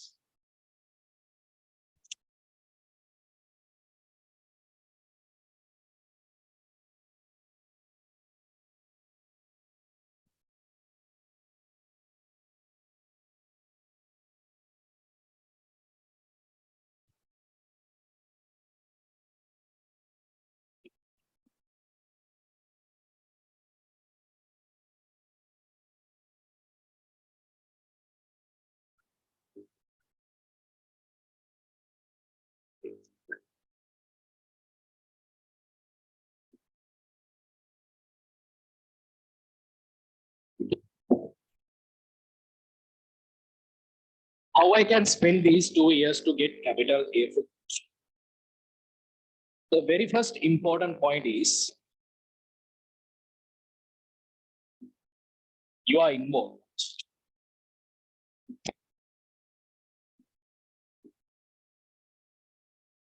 Your involvement means actually you have to addict for the subject, right? And you have to learn the subject very smoothly, very interesting. ඔයාගේ involvement එක තමයි හැමදේම. ඔයා කොච්චර තරම් කැපකිරීම කරනවද ඒ තරමට ඔයාට රිසල්ට් එක. ඒක නිසා පළවෙනියටම ඔයාට තියෙන්න ඕන දේ. right. අපි ඉස්සලාම එක හදමු. එහෙම එකක් නැත්නම් අපි එක බලෙන් හදමු කොහොමද? Okay. So let's build ourselves on more. And the next thing is, the next very important thing is progress. Actually, most of the students don't have this one. Progress. What does mean by progress?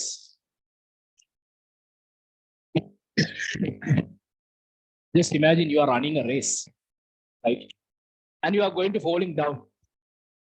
Suddenly you are falling down. What you will do? You are running a race. You have a target. So your other competitors also there. They are running.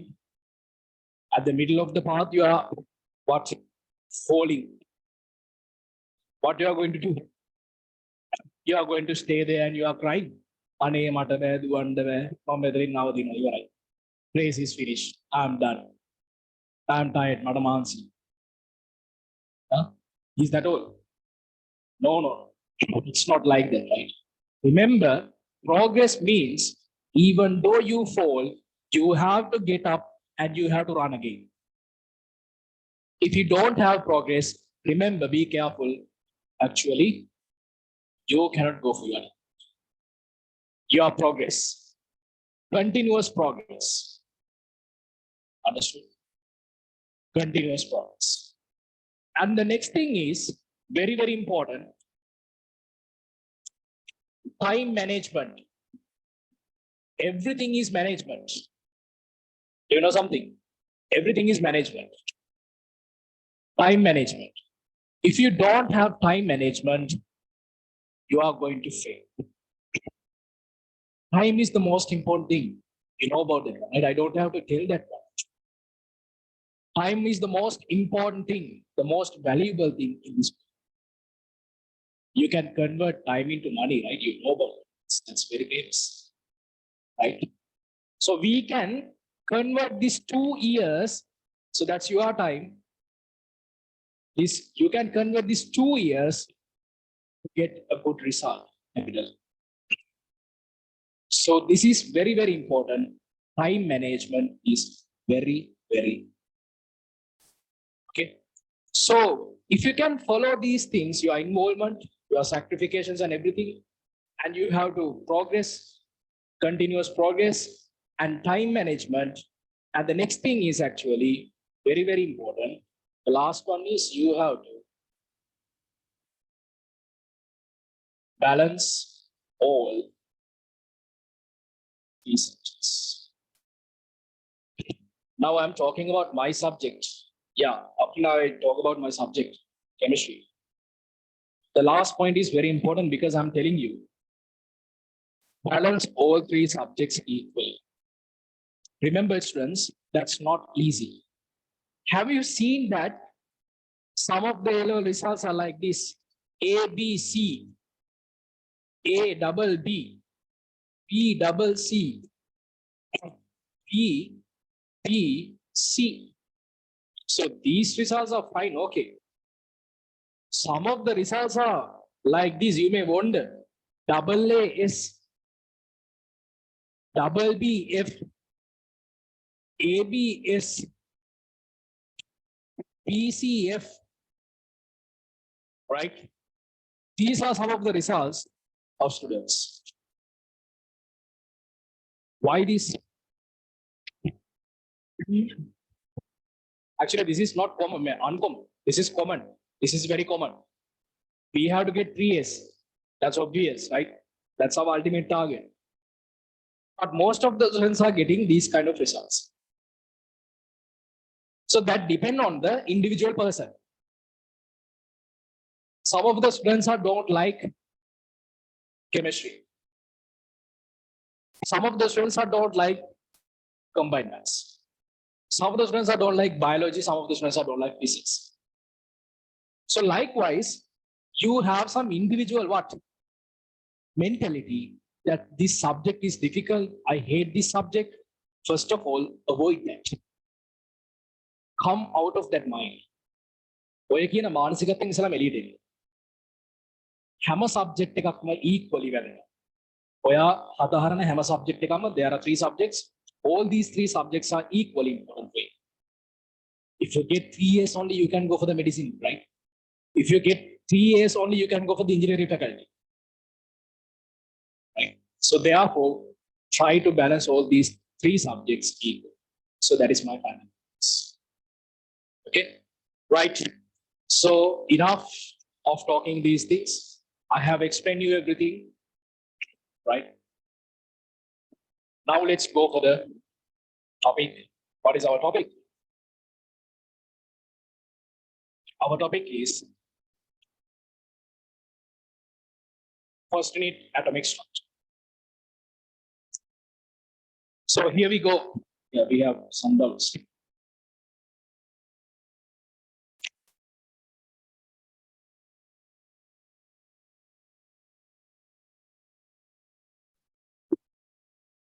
So is there a general knowledge paper in LOG? Yeah. There is a general knowledge paper actually. For the general knowledge paper, we have to get, I think, more than 35. Getting more than 35 will be easy for you. Nothing because most of the students are coming to do A-level biology, A-level maths. Talented. So that's the thing. So therefore, that paper won't be that much issue for you. You can get more than 35, but remember you have to get more than 35, right? Then only you can get selected to the university. Okay, right. Now, ladies and gentlemen, we are going for the topic. The very first topic, unit number 1, atomic structure. Right. So,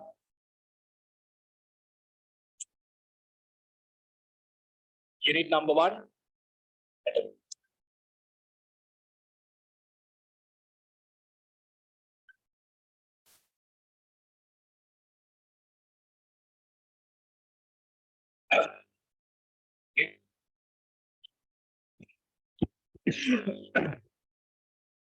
Unit number 1, atomic structure. So under the atomic structure, first of all, let's learn the content. What is our content? What are the things we have to learn? Content. මොනවාද මේක ඇතුලේ තියෙන්නේ? Atomic structure. Atom එකේ structure එක. පරමාණුයේ ආකෘතිය. ඔය ඕන එකක් කියන්න පුළුවන්. හරි? ඉතා වැදගත්, very very important. So we have to learn these basic concepts.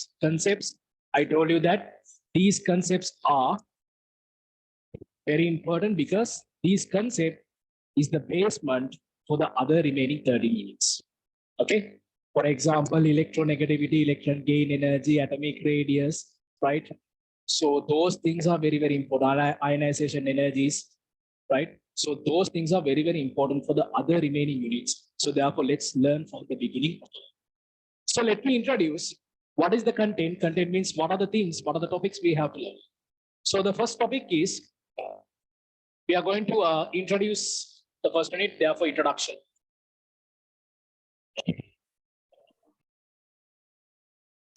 And the second one is cathode ray experiment.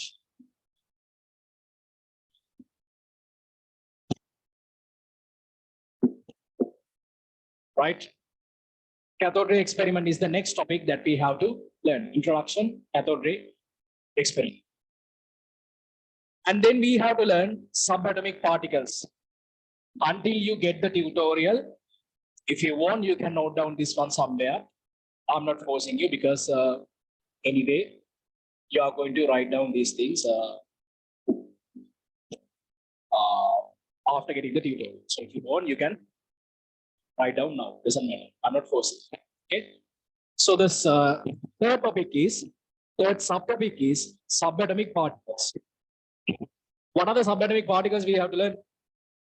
Electron, proton, and neutron.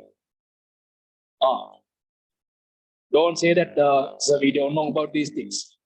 You know about these things, right? You have learned electron, proton, neutrons. So then why they are teaching these things again? We know it. We are going to learn the story.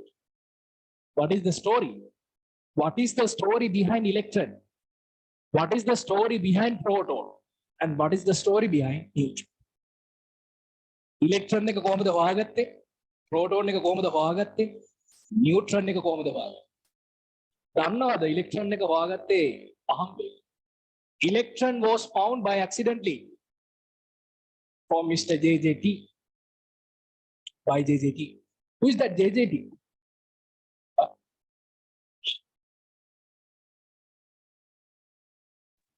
Do you know that who is JJT? Let's see, anyone? Put your answer in the chat box. Let's see. Let's see who know JJT. So who is that JJT? Your relative? So give respect. Those are scientists. Okay, okay. They are very familiar for us. Like neighbors only. J.J. Thomson. Yeah. Right. If Thomson was not there, if Isaac Newton was not there, if Einstein, Galileo was not there, this world would be very nice name. This world will be very peaceful. We don't have to learn. We don't have to study. Why this much trouble? A level, soon after O level examination, we have to face for the A level examinations. So at least we didn't have a 1 week rest. We are very innocent. What to do? What are going to do? Right? This is life. We have to face for everything. Okay? So always, හැමලාම පින් දෙන්න පුරුදු වෙන්න මේ ඉගෙන ගන්න scientist. හරි? පළවෙනි පාඩම ඉස්සෙම තියෙන්නේ සයන්ටිස්ට් ලාගෙන ඉගෙන ගන්න වාරයක් පාස් ආවම අපි ඒගොල්ලන්ට පින් ගන්න ඕන. Right? Subatomic structure. Subatomic particles. What is this? Subatomic particles. So what are the subatomic particles we have to learn? Electrons, protons, and neutrons. Remember, students, I know that you know about these subatomic particles, but in this unit, we are going to learn how they discovered electron, how they discovered proton, how they discovered neutron. Who discovered these things? What are the properties of these things? We are going to learn everything regarding these subatomic particles. Okay. Number 4. As the number 4, we are going to talk about isotopes. You know about isotopes, right? And number 5. What is number 5? As number 5,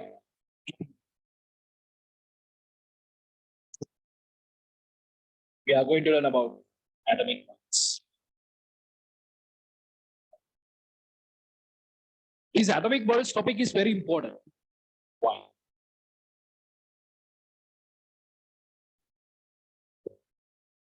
Atomic models topic is very important because after finding these subatomic particles, they were thinking that how that electrons, protons, neutrons are located inside an atom.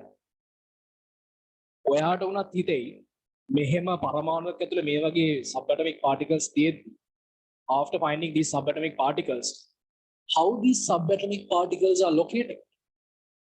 Are wondering, right? So scientists also was in the same question. They have the same doubt. How that electron is located, how that proton is located, how that neutron is located. So they were thinking about that. So that's how atomic models created. Understood? You know that? Do you know that? We have to discuss 5 atomic models.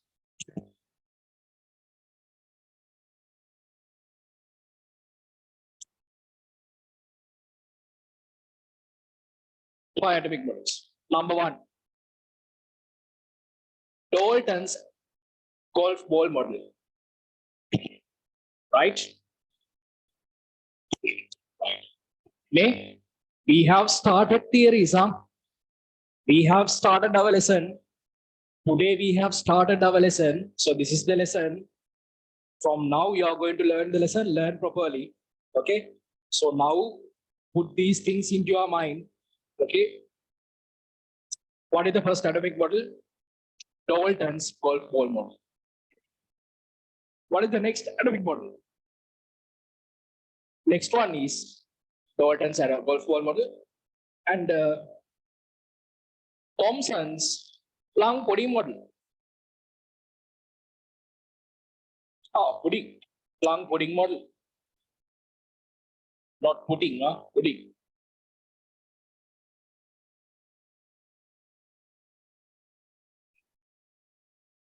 Can anyone tell me what is the next one?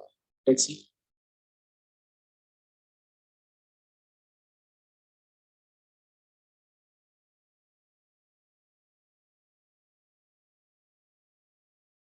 So what is the next atomic model? Yeah, planetary model or nuclear model. Very good. Remember, the next model is Rutherford's, right? Rutherford means actually Lord Rutherford, like Lord. They are giving honor. Lord Rutherford. Rutherford's nuclear model, if not planetary model.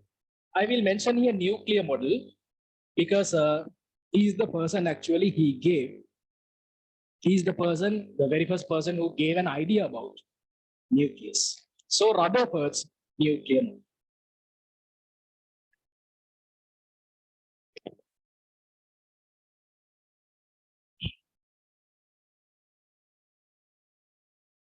Yeah, you're correct. And the next one, Bohr's energy level model.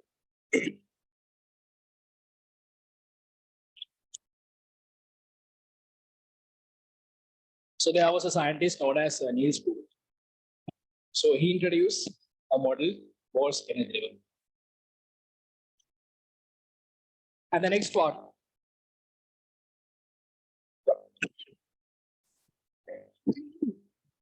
sorry,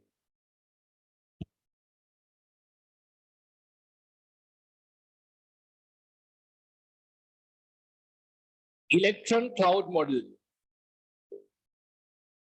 Some of them are telling that quantum model.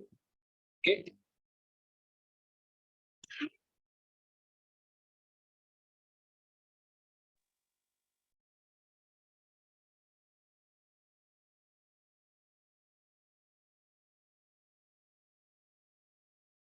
So these are the main atomic models we have to discuss. Dalton's golf ball model, Thomson's plum pudding model, Rutherford's nuclear model, Bohr's energy level model, electron cloud model. Okay. So we are going to learn one by one, don't worry. We don't have to discuss that much about electron cloud model. But other four are very, very.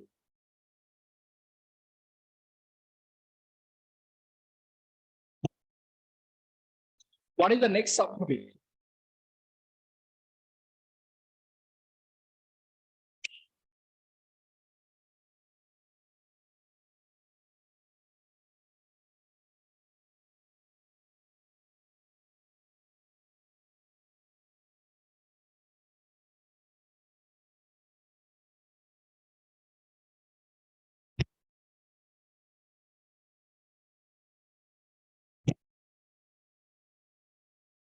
So the next subtopic is electromagnetic radiations and spectrum.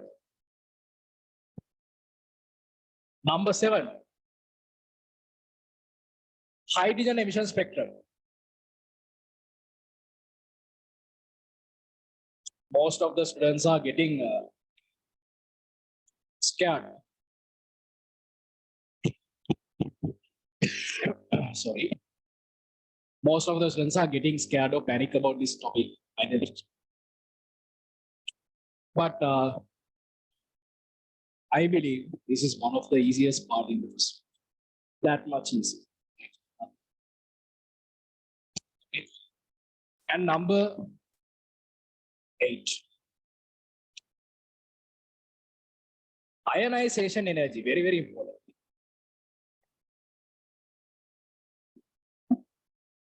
You have learned ionization energy graph. Okay.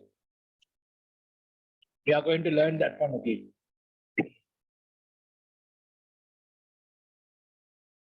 Number 9, sub-energy level concept.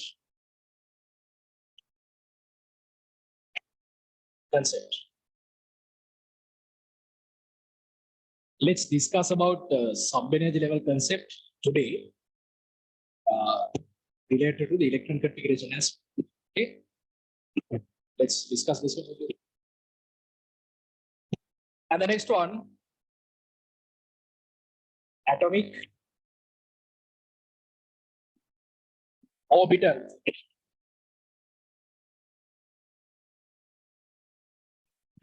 Atomic orbitals. Okay.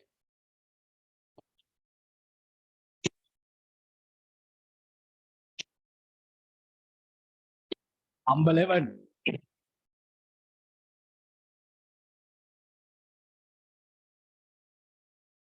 Electron configuration. You have learned electron configuration neither.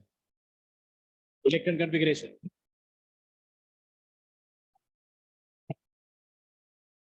Number 12. Quantum numbers. So, what is that? Quantum numbers? Oh my God. I don't know. That's very easy. Okay. Wait till you.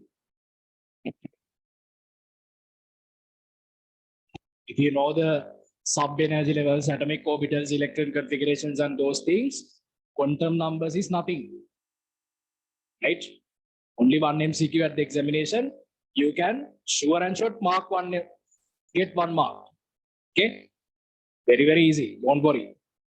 Don't be afraid. Don't be afraid or don't be panic with the terms. Right? Number 13. Number 13. Classification of elements. Classification of elements. First of all, let's learn what are the things we have to learn in the first minute, right? Then let's go one by one. Don't worry. Right? We have time.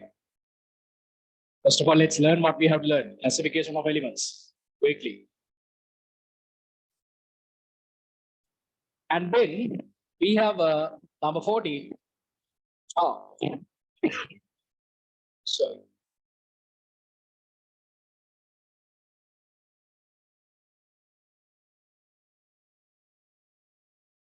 Under the classification of elements only, we are discussing about the periodic table.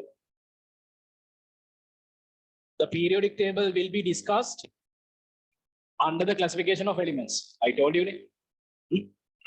I'm going to draw the periodic table on this whiteboard. And you also drawing the periodic table with me on the table.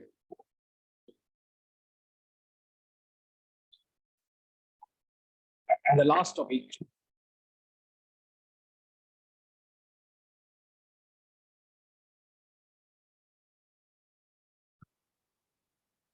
Atomic properties.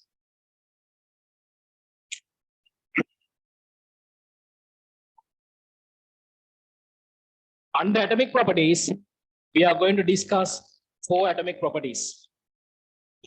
Number 1, atomic radius. Number two, ionization energy. Especially first ionization energy. Number 3, electron gain energy. Electron gain energy. Number 4, electronegativity. Don't worry, right? Don't worry. Sometimes you have learned these things. If you don't have learned these things, don't worry. We are going to learn from the beginning.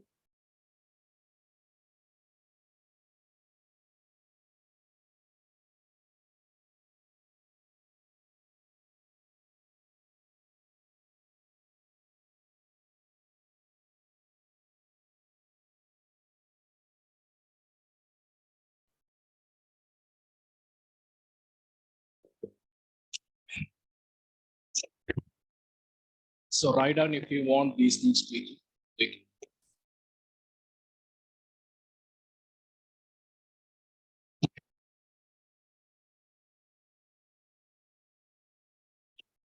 Yeah.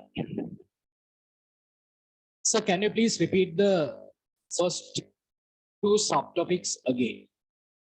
First two subtopics are, what are the first two subtopics? Introduction and the cathode ray experiment. And then later I told you subatomic particles. And then I told you isotopes, atomic models, electromagnetic spectrum, hydrogen emission spectrum, ionization energy, sub-energy level concept, atomic orbitals, electron configuration, quantum numbers, classification of elements, that means periodic table. And the last topic is atomic properties. Under atomic properties, we are going to learn atomic radius, first ionization energy, electron gain energy, and electron. So these are the four subtopics under atomic properties. And the first two subtopics are again introduction and cathode ray experiment. So මොකක්ද මේ cathode ray experiment කියලා කියන්නේ? So what does mean by cathode ray experiment? What we are going to learn under cathode ray experiment? Cathode ray experiment is the experiment that they have used to identify electron. Right? Cathode rays are none other than electron. But that was an accident, I'll tell you. JJT, there are some scientists, JJT, William Crookes, right? Sir William Crookes, Julius Plucker, Wilhelm Hittorf. So many names are there, I told you. Let's learn one by one. Let's learn. Let's complete one by one. Okay, don't worry. After you get the tutorials, you can complete your notes properly, keep your notes properly. Okay, as a chemistry student, remember the very first requirement is you should follow a very good note. Okay, so if you cannot follow a very good note, you cannot prepare for the examination. Before you go for the examination, you should have a proper note, a proper short note, and you should have done a lot of questions. So everything should be there. Don't worry. Let's do this one together. Let's go anyway for our results. Whatever it comes. If you have a target, you can achieve the target.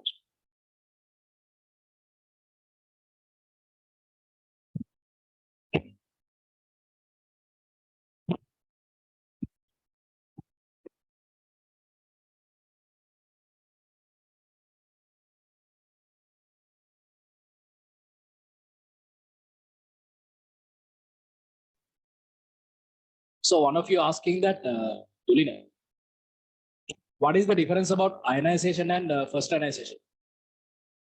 So very simple. Ionization, first ionization is not two different terms, same thing. First ionization energy means actually, sorry, ionization energy means removing one electron that is loosely bounded to the atomic nucleus, right? Just imagine. So this is atomic nucleus, right?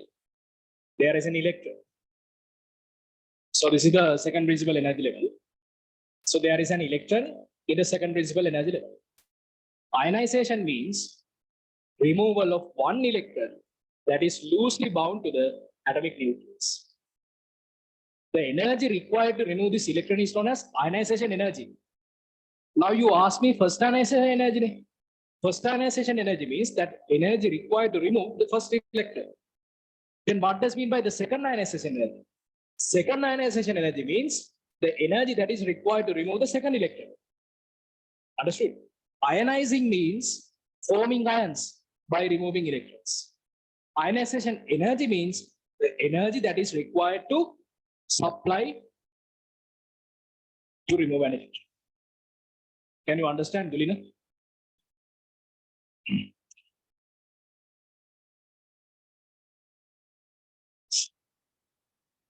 So this is the content of the first unit. Do you have any doubts regarding this, ladies and gentlemen?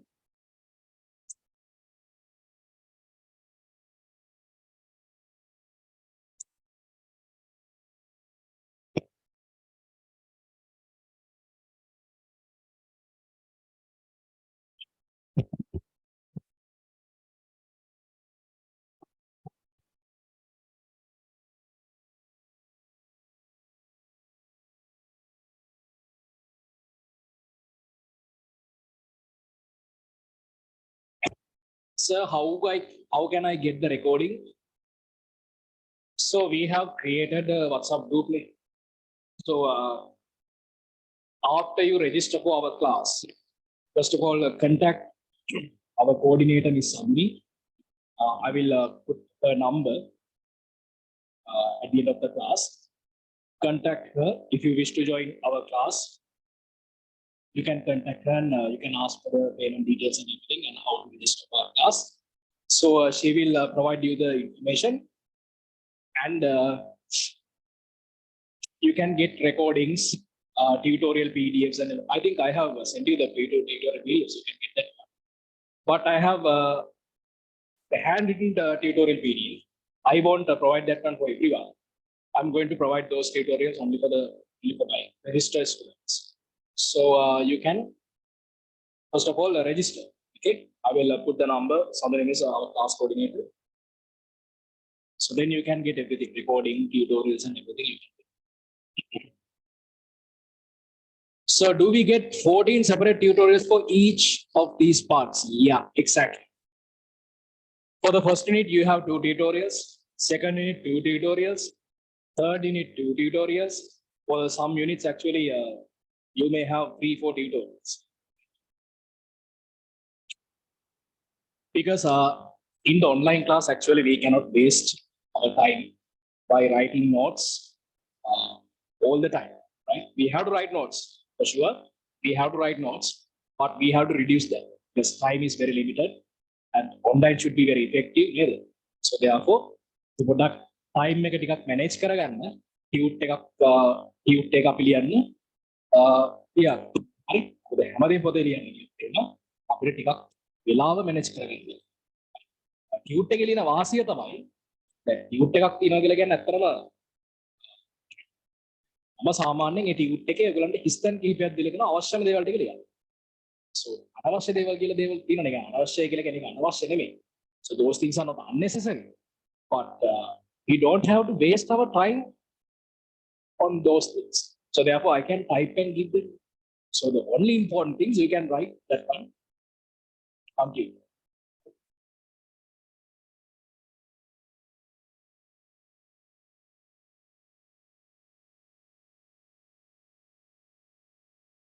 So what is meant by atomic orbitals? Yeah.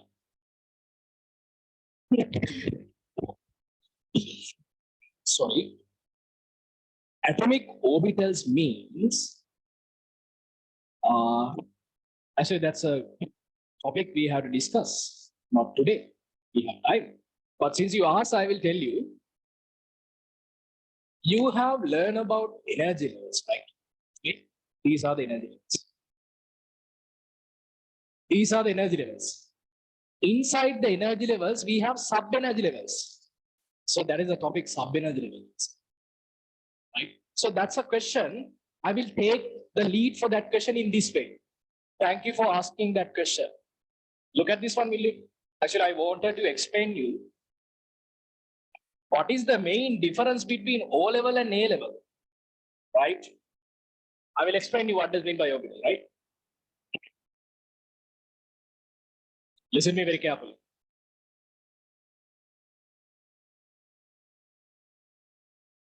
O level, A level, what the difference?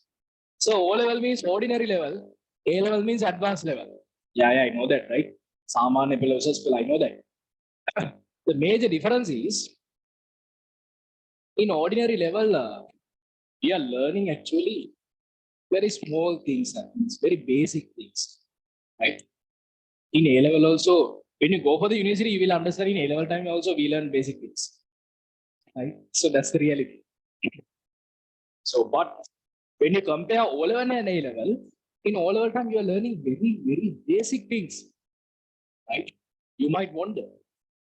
Just spend 6 months, 7 months in your A level class, then you will understand what is this O level examination, right? How silly this examination is. That means how simple this examination is. Your O level. Just stay 6 months at A level, right? Then you will understand what is this O level. And O level joke right? So in O level, you are learning only basic things. Right? For example, so students, look at this one. This is a future unit that we are going to learn. Right? The unit is the part is at electron configuration. Let me take sodium atom. Sodium atom. Tell me quickly what is the atomic number? Quickly in the chat box. Quickly send me the atomic number of sodium. Quickly send me, all of you. Good. Very good. Okay. 11. Atomic number is 11. Shall I draw the diagram for sodium? The diagram that you have learned in your level time. This is the diagram you have learned. Make an atomic nucleus. Atomic nucleus. So why did you put here positive charge? Because atomic nucleus is positively charged. In the atomic nucleus, we have protons and neutrons. Neutrons are negatively charged. Protons are positively charged. So therefore, I will put here positive sign. Okay. Around the atomic nucleus, we have some certain amount of energy levels. In this way.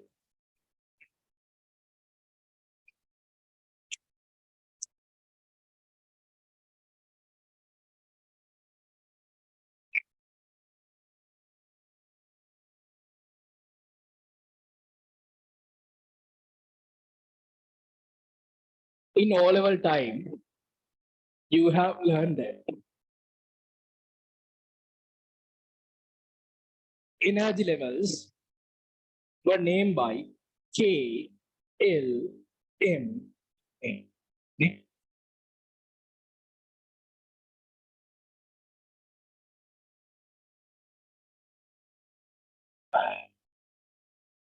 So is neutrons are having negative charge or have no charge? Your neutrons are no charge. Neutrons, the term neutron itself says that neutral means no charge. In your O-level time, you have learned that energy levels can be named as K, L, M, N like this.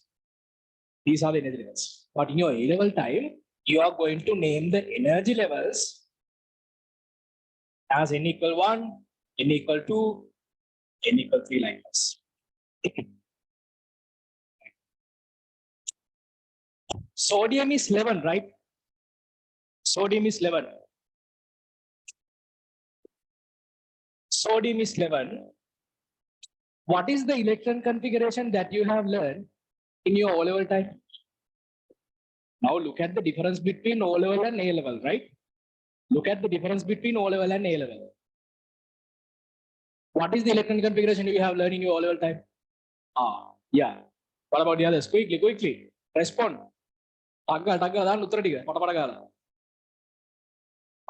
Good. Very good. So, electron configuration that you have learned for sodium is 281. Students, I'm very sorry to say this. You know why? You have been cheated for 2 years.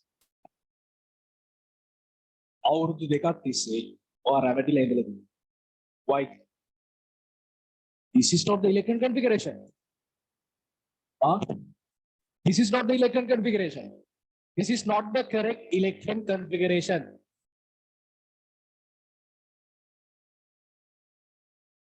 මේක බොරුවක් දෙයි කියලා. බොරුවකුත් නෙමෙයි හැබැයි. ටිකක් ඇත්ත වගේ තමයි. හැබැයි පරම සත්‍ය පේන්නේ නැහැ.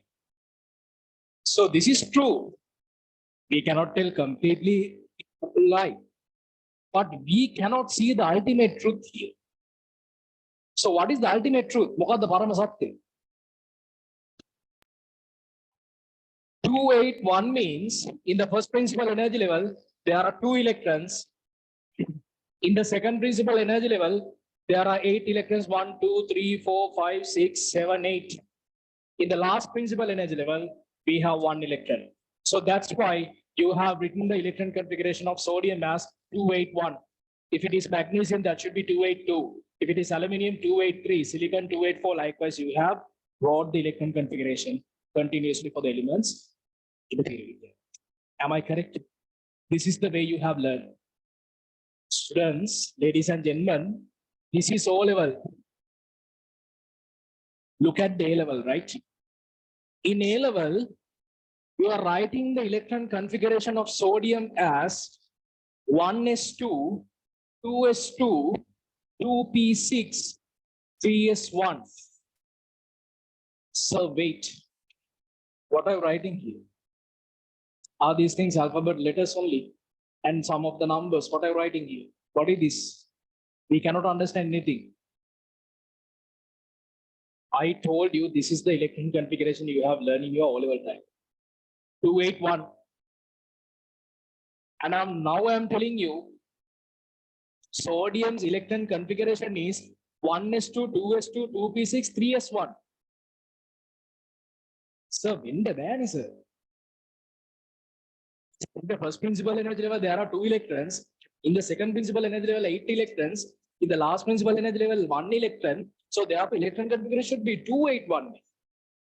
So how is that electron configuration can be like this? 1s2, 2s2, 2p6, 3s1. It doesn't make any sense, name. Right? What the electron configuration में sodium के electron configuration के लिए sp के लापरू दाग ने मुकदमे करने दिए नहीं.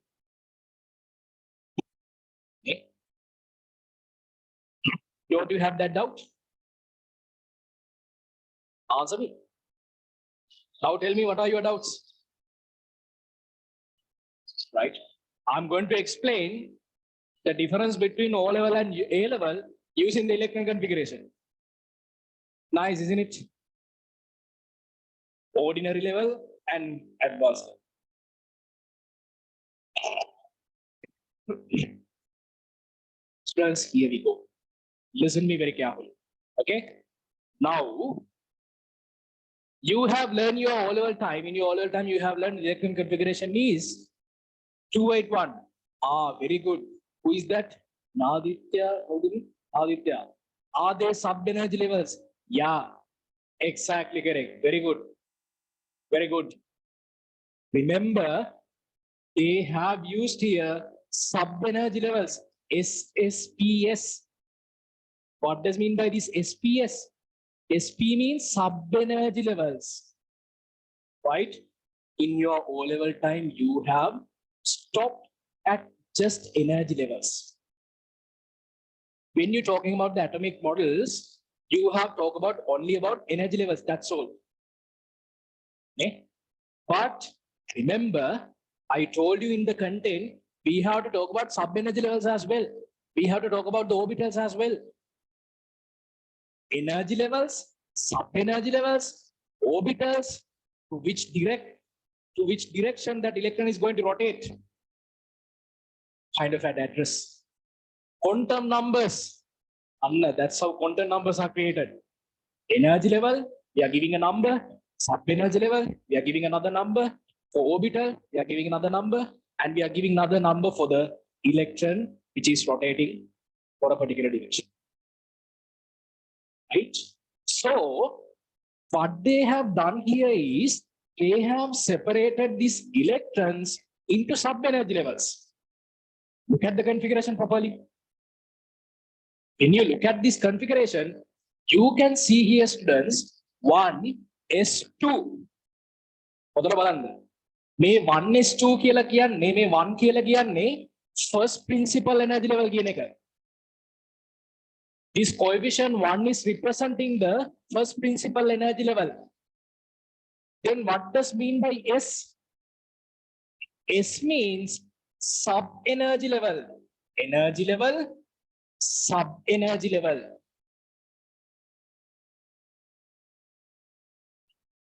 Energy level, sub-energy level. In the first principal energy level, we have only one sub-energy level, which is known as S. In the second principal energy level, we have two sub-energy levels, S and P. SP. So again, I'm up SP near go some because not SP right. Third principal energy level. Third principal energy level, SPD. That means these energy levels can be separated into sub-energy levels. First principal energy level can be separated into one sub-energy level that is known as S. Second energy level can be separated into two sub-energy levels. Those are known as S and P. If you cannot remember my name, Sandeep sir, right? So third principal energy level, what are the sub-energy levels? S, P, D. Understood, right? And one of you asked me, sir, what does mean by orbital? Remember, orbital. An orbital, sorry, an orbital is the place where the electrons are existing with higher probability, in a particular sub-energy. Right? I will teach you how many orbitals are there, how the electrons are located in orbitals. Those things. Okay. Now you can just get an idea about orbitals, right? Orbitals means a particular area that electrons are existing with high probability in particular sub-energy level. Now you know sub-energy level, right? Sub-energy level means these energy levels can be split into sub-energy level. First principal energy level can be split into one sub-energy level that is known as S. Second principal energy level can be separated into two sub-energy levels, S and P. Third principal energy level can be separated into three sub-energy levels, S, P, D. Ladies and gentlemen, look at the sodium's configuration. 1s2. Sir, me මොකද්ද මේ උඩින් දෙකක් දාලා තියෙන්නේ?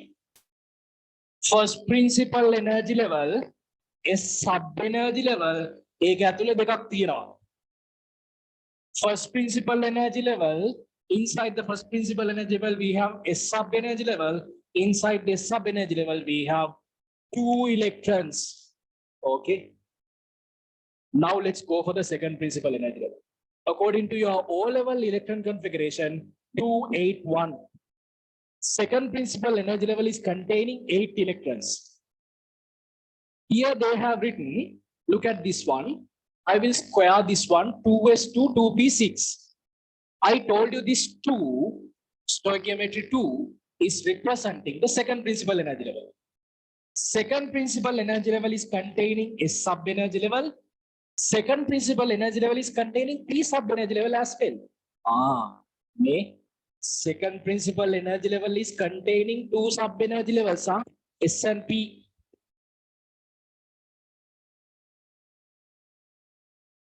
Yeah. You are getting the things, ne? See, sir, are there any relationship between SPD and the SPD blocks? Exactly. There is a relationship. I will teach you. Right? Before come to the class, search. I will teach you. Sir, how the sub-energy levels grown? Sub-energy levels also actually, we don't have any particular shape for the sub-energy level. Sub-energy levels are also like energy levels. We can draw that one as string, so line, so it doesn't matter. But sorry, yeah. For the orbitals, we have particular what shape, right? Now let's understand this one. Okay? So 2s2, 2p6. Second principal energy level, S sub energy level, there are 2 electrons. Second principal energy level, P sub energy level, there are 6 electrons. Okay? Both of them seems to be similar, right? What is the difference? Difference is in this configuration, they haven't talked about the sub energy levels. But in this configuration, they have clearly mentioned what are the sub energy levels. Second principal energy level, S sub energy level is containing 2 electrons. Second principal energy level, P sub energy level is containing 6 electrons. And at last, in the third principal energy level, we have S sub energy level first of all. At there, we have only 1 electron. We have to ignore P and D because we don't have that much electrons. Understood? Inside these sub energy levels only, we have orbitals. Energy levels, go to the inside of energy levels, what you can find? Subenergy levels. Go to the inside of subenergy levels, what you can find? Atomic orbitals.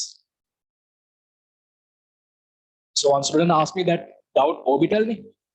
That is the particular area which we can find an electron with higher probability is known as orbital.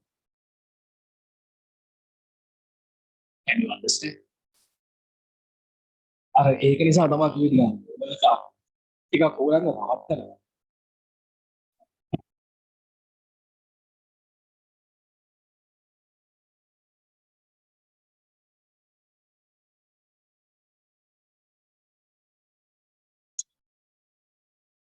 Some of you asking, Senura Nidmal, asking, the orbitals have a shape. Oh, orbitals වලට shape එකක් තියෙනවා. S orbitals වලට තියෙන shape එක තමයි ගෝලාකාර, spherical shape. S orbital has a spherical shape. P orbital has a dumbbell shape. Right? E orbitals have different kind of shapes. Okay? So particularly we have to remember S and P. S orbitals having spherical shape, P orbitals having dumbbell shape. Right? So like energy levels, sub-energy levels also have limited number of electrons. Yeah, exactly. The maximum number of electrons that containing a sub-energy level is 2. The maximum number of electrons that can contain in P sub-energy level is 6. The maximum number of electrons that contain in D sub-energy level is 10. The maximum number of electrons that can contain in the next sub-energy level is F, that is 14. Okay, remember that one. We are going to learn that one very soon. So when placing electrons in the sub-energy levels, do we follow the same 288 pattern? No. No. Hereafter, you don't follow 288 pattern. 288 pattern is finishing O level now, right? Okay. Now let's forget about O level. Now we are in A level. We have to follow now that SPD method, not 2888 method. Understood? 28, 18, 32. That's the method you followed me. Yeah. So in the periodic table, you have 20 elements. The periodic table that you learn is from hydrogen to HCl. Here we are going to learn total periodic table we are going to draw on this one.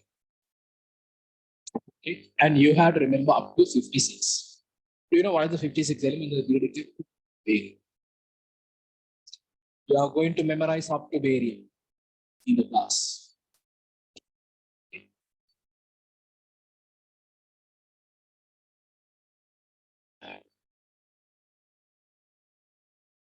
So, the electron configuration of neon is 1s2, 2s2, 2p6.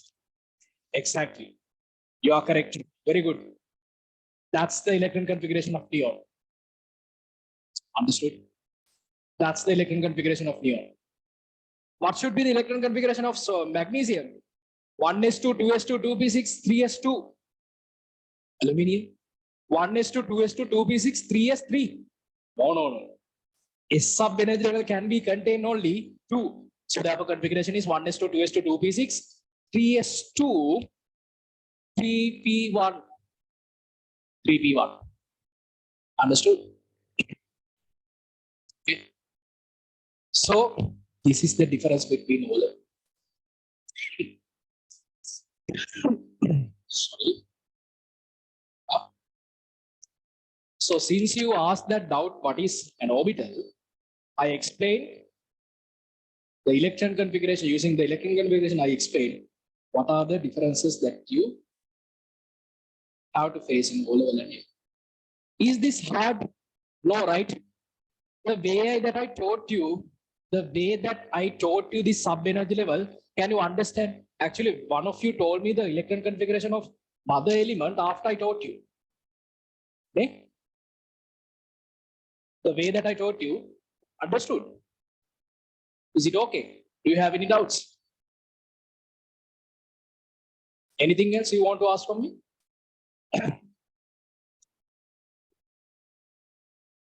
Mithila, chromium කොහොමද ලියන්නේ? chromium කියලා කියන්නේ D block එකේ.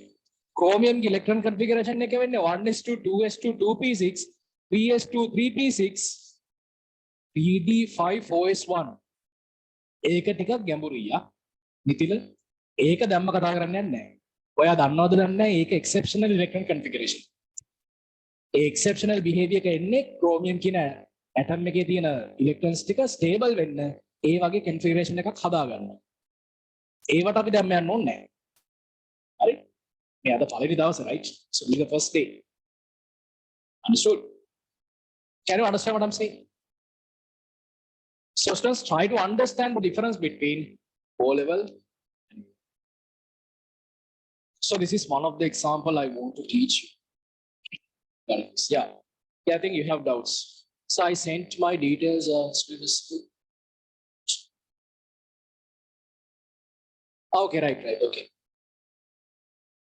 Is it enough for registration? Is there anything to be done? No need. If you can send the details, that's it. I will send you the mail. Southern Division. That's it. Right. So, sorry, very sorry. If you have any doubts, you can ask me.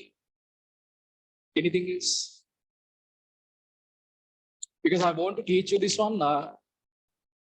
You want to understand the difference between this electron configuration and this one. Okay. So time is actually flying, right? So quickly, if you have any doubts, you can ask.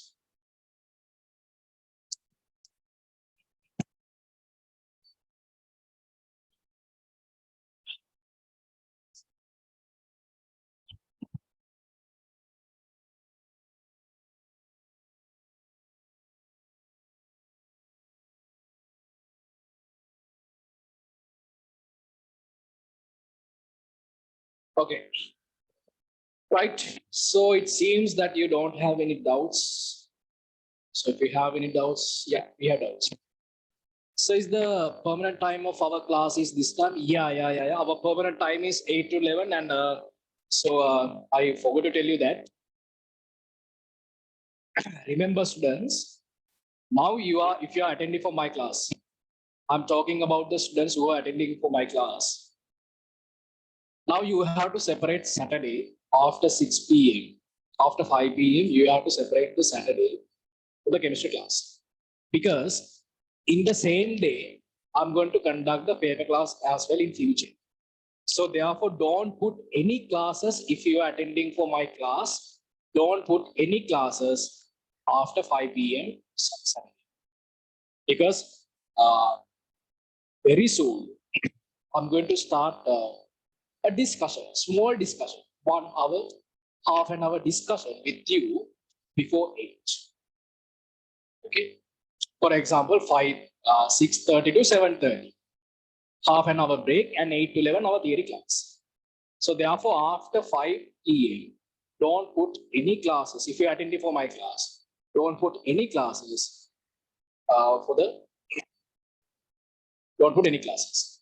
Because after 5 p.m. Saturday, what reservations are done. Okay, Mr.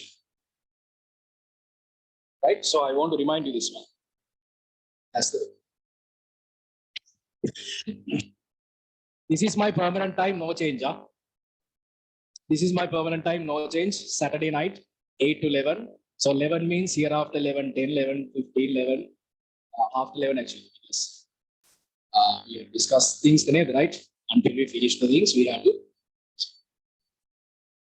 So this is the permanent time to our class, Saturday night. Okay. And right. So next week, we are going to start, you will have the tutorials next week by the time. We are going to start introduction and cathode ray experiment. I thought to discuss introduction today, but it seems that time is up. So let's start the introduction. From the next week, we are going to start the first unit properly. Be prepared. And I believe that today's introduction session was useful.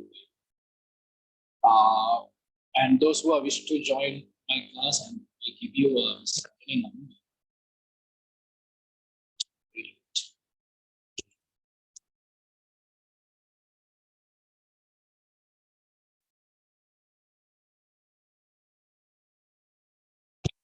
So this is pseudonymous number.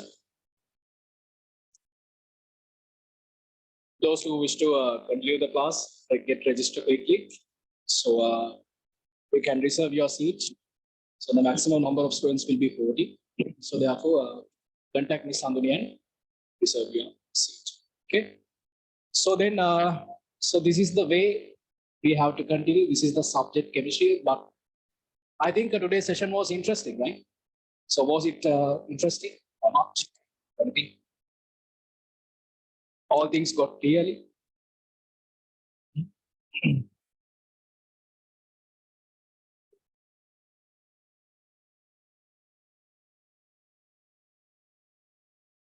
Yeah.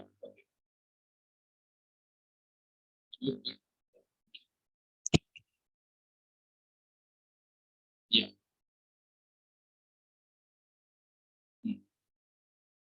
Good, good, good. Okay, then okay, right. So then let's meet on next week, Saturday at the same time, 8 p.m. to 11. So until then, bye bye. Have fun. Good night. Okay, okay. Bye. Good night.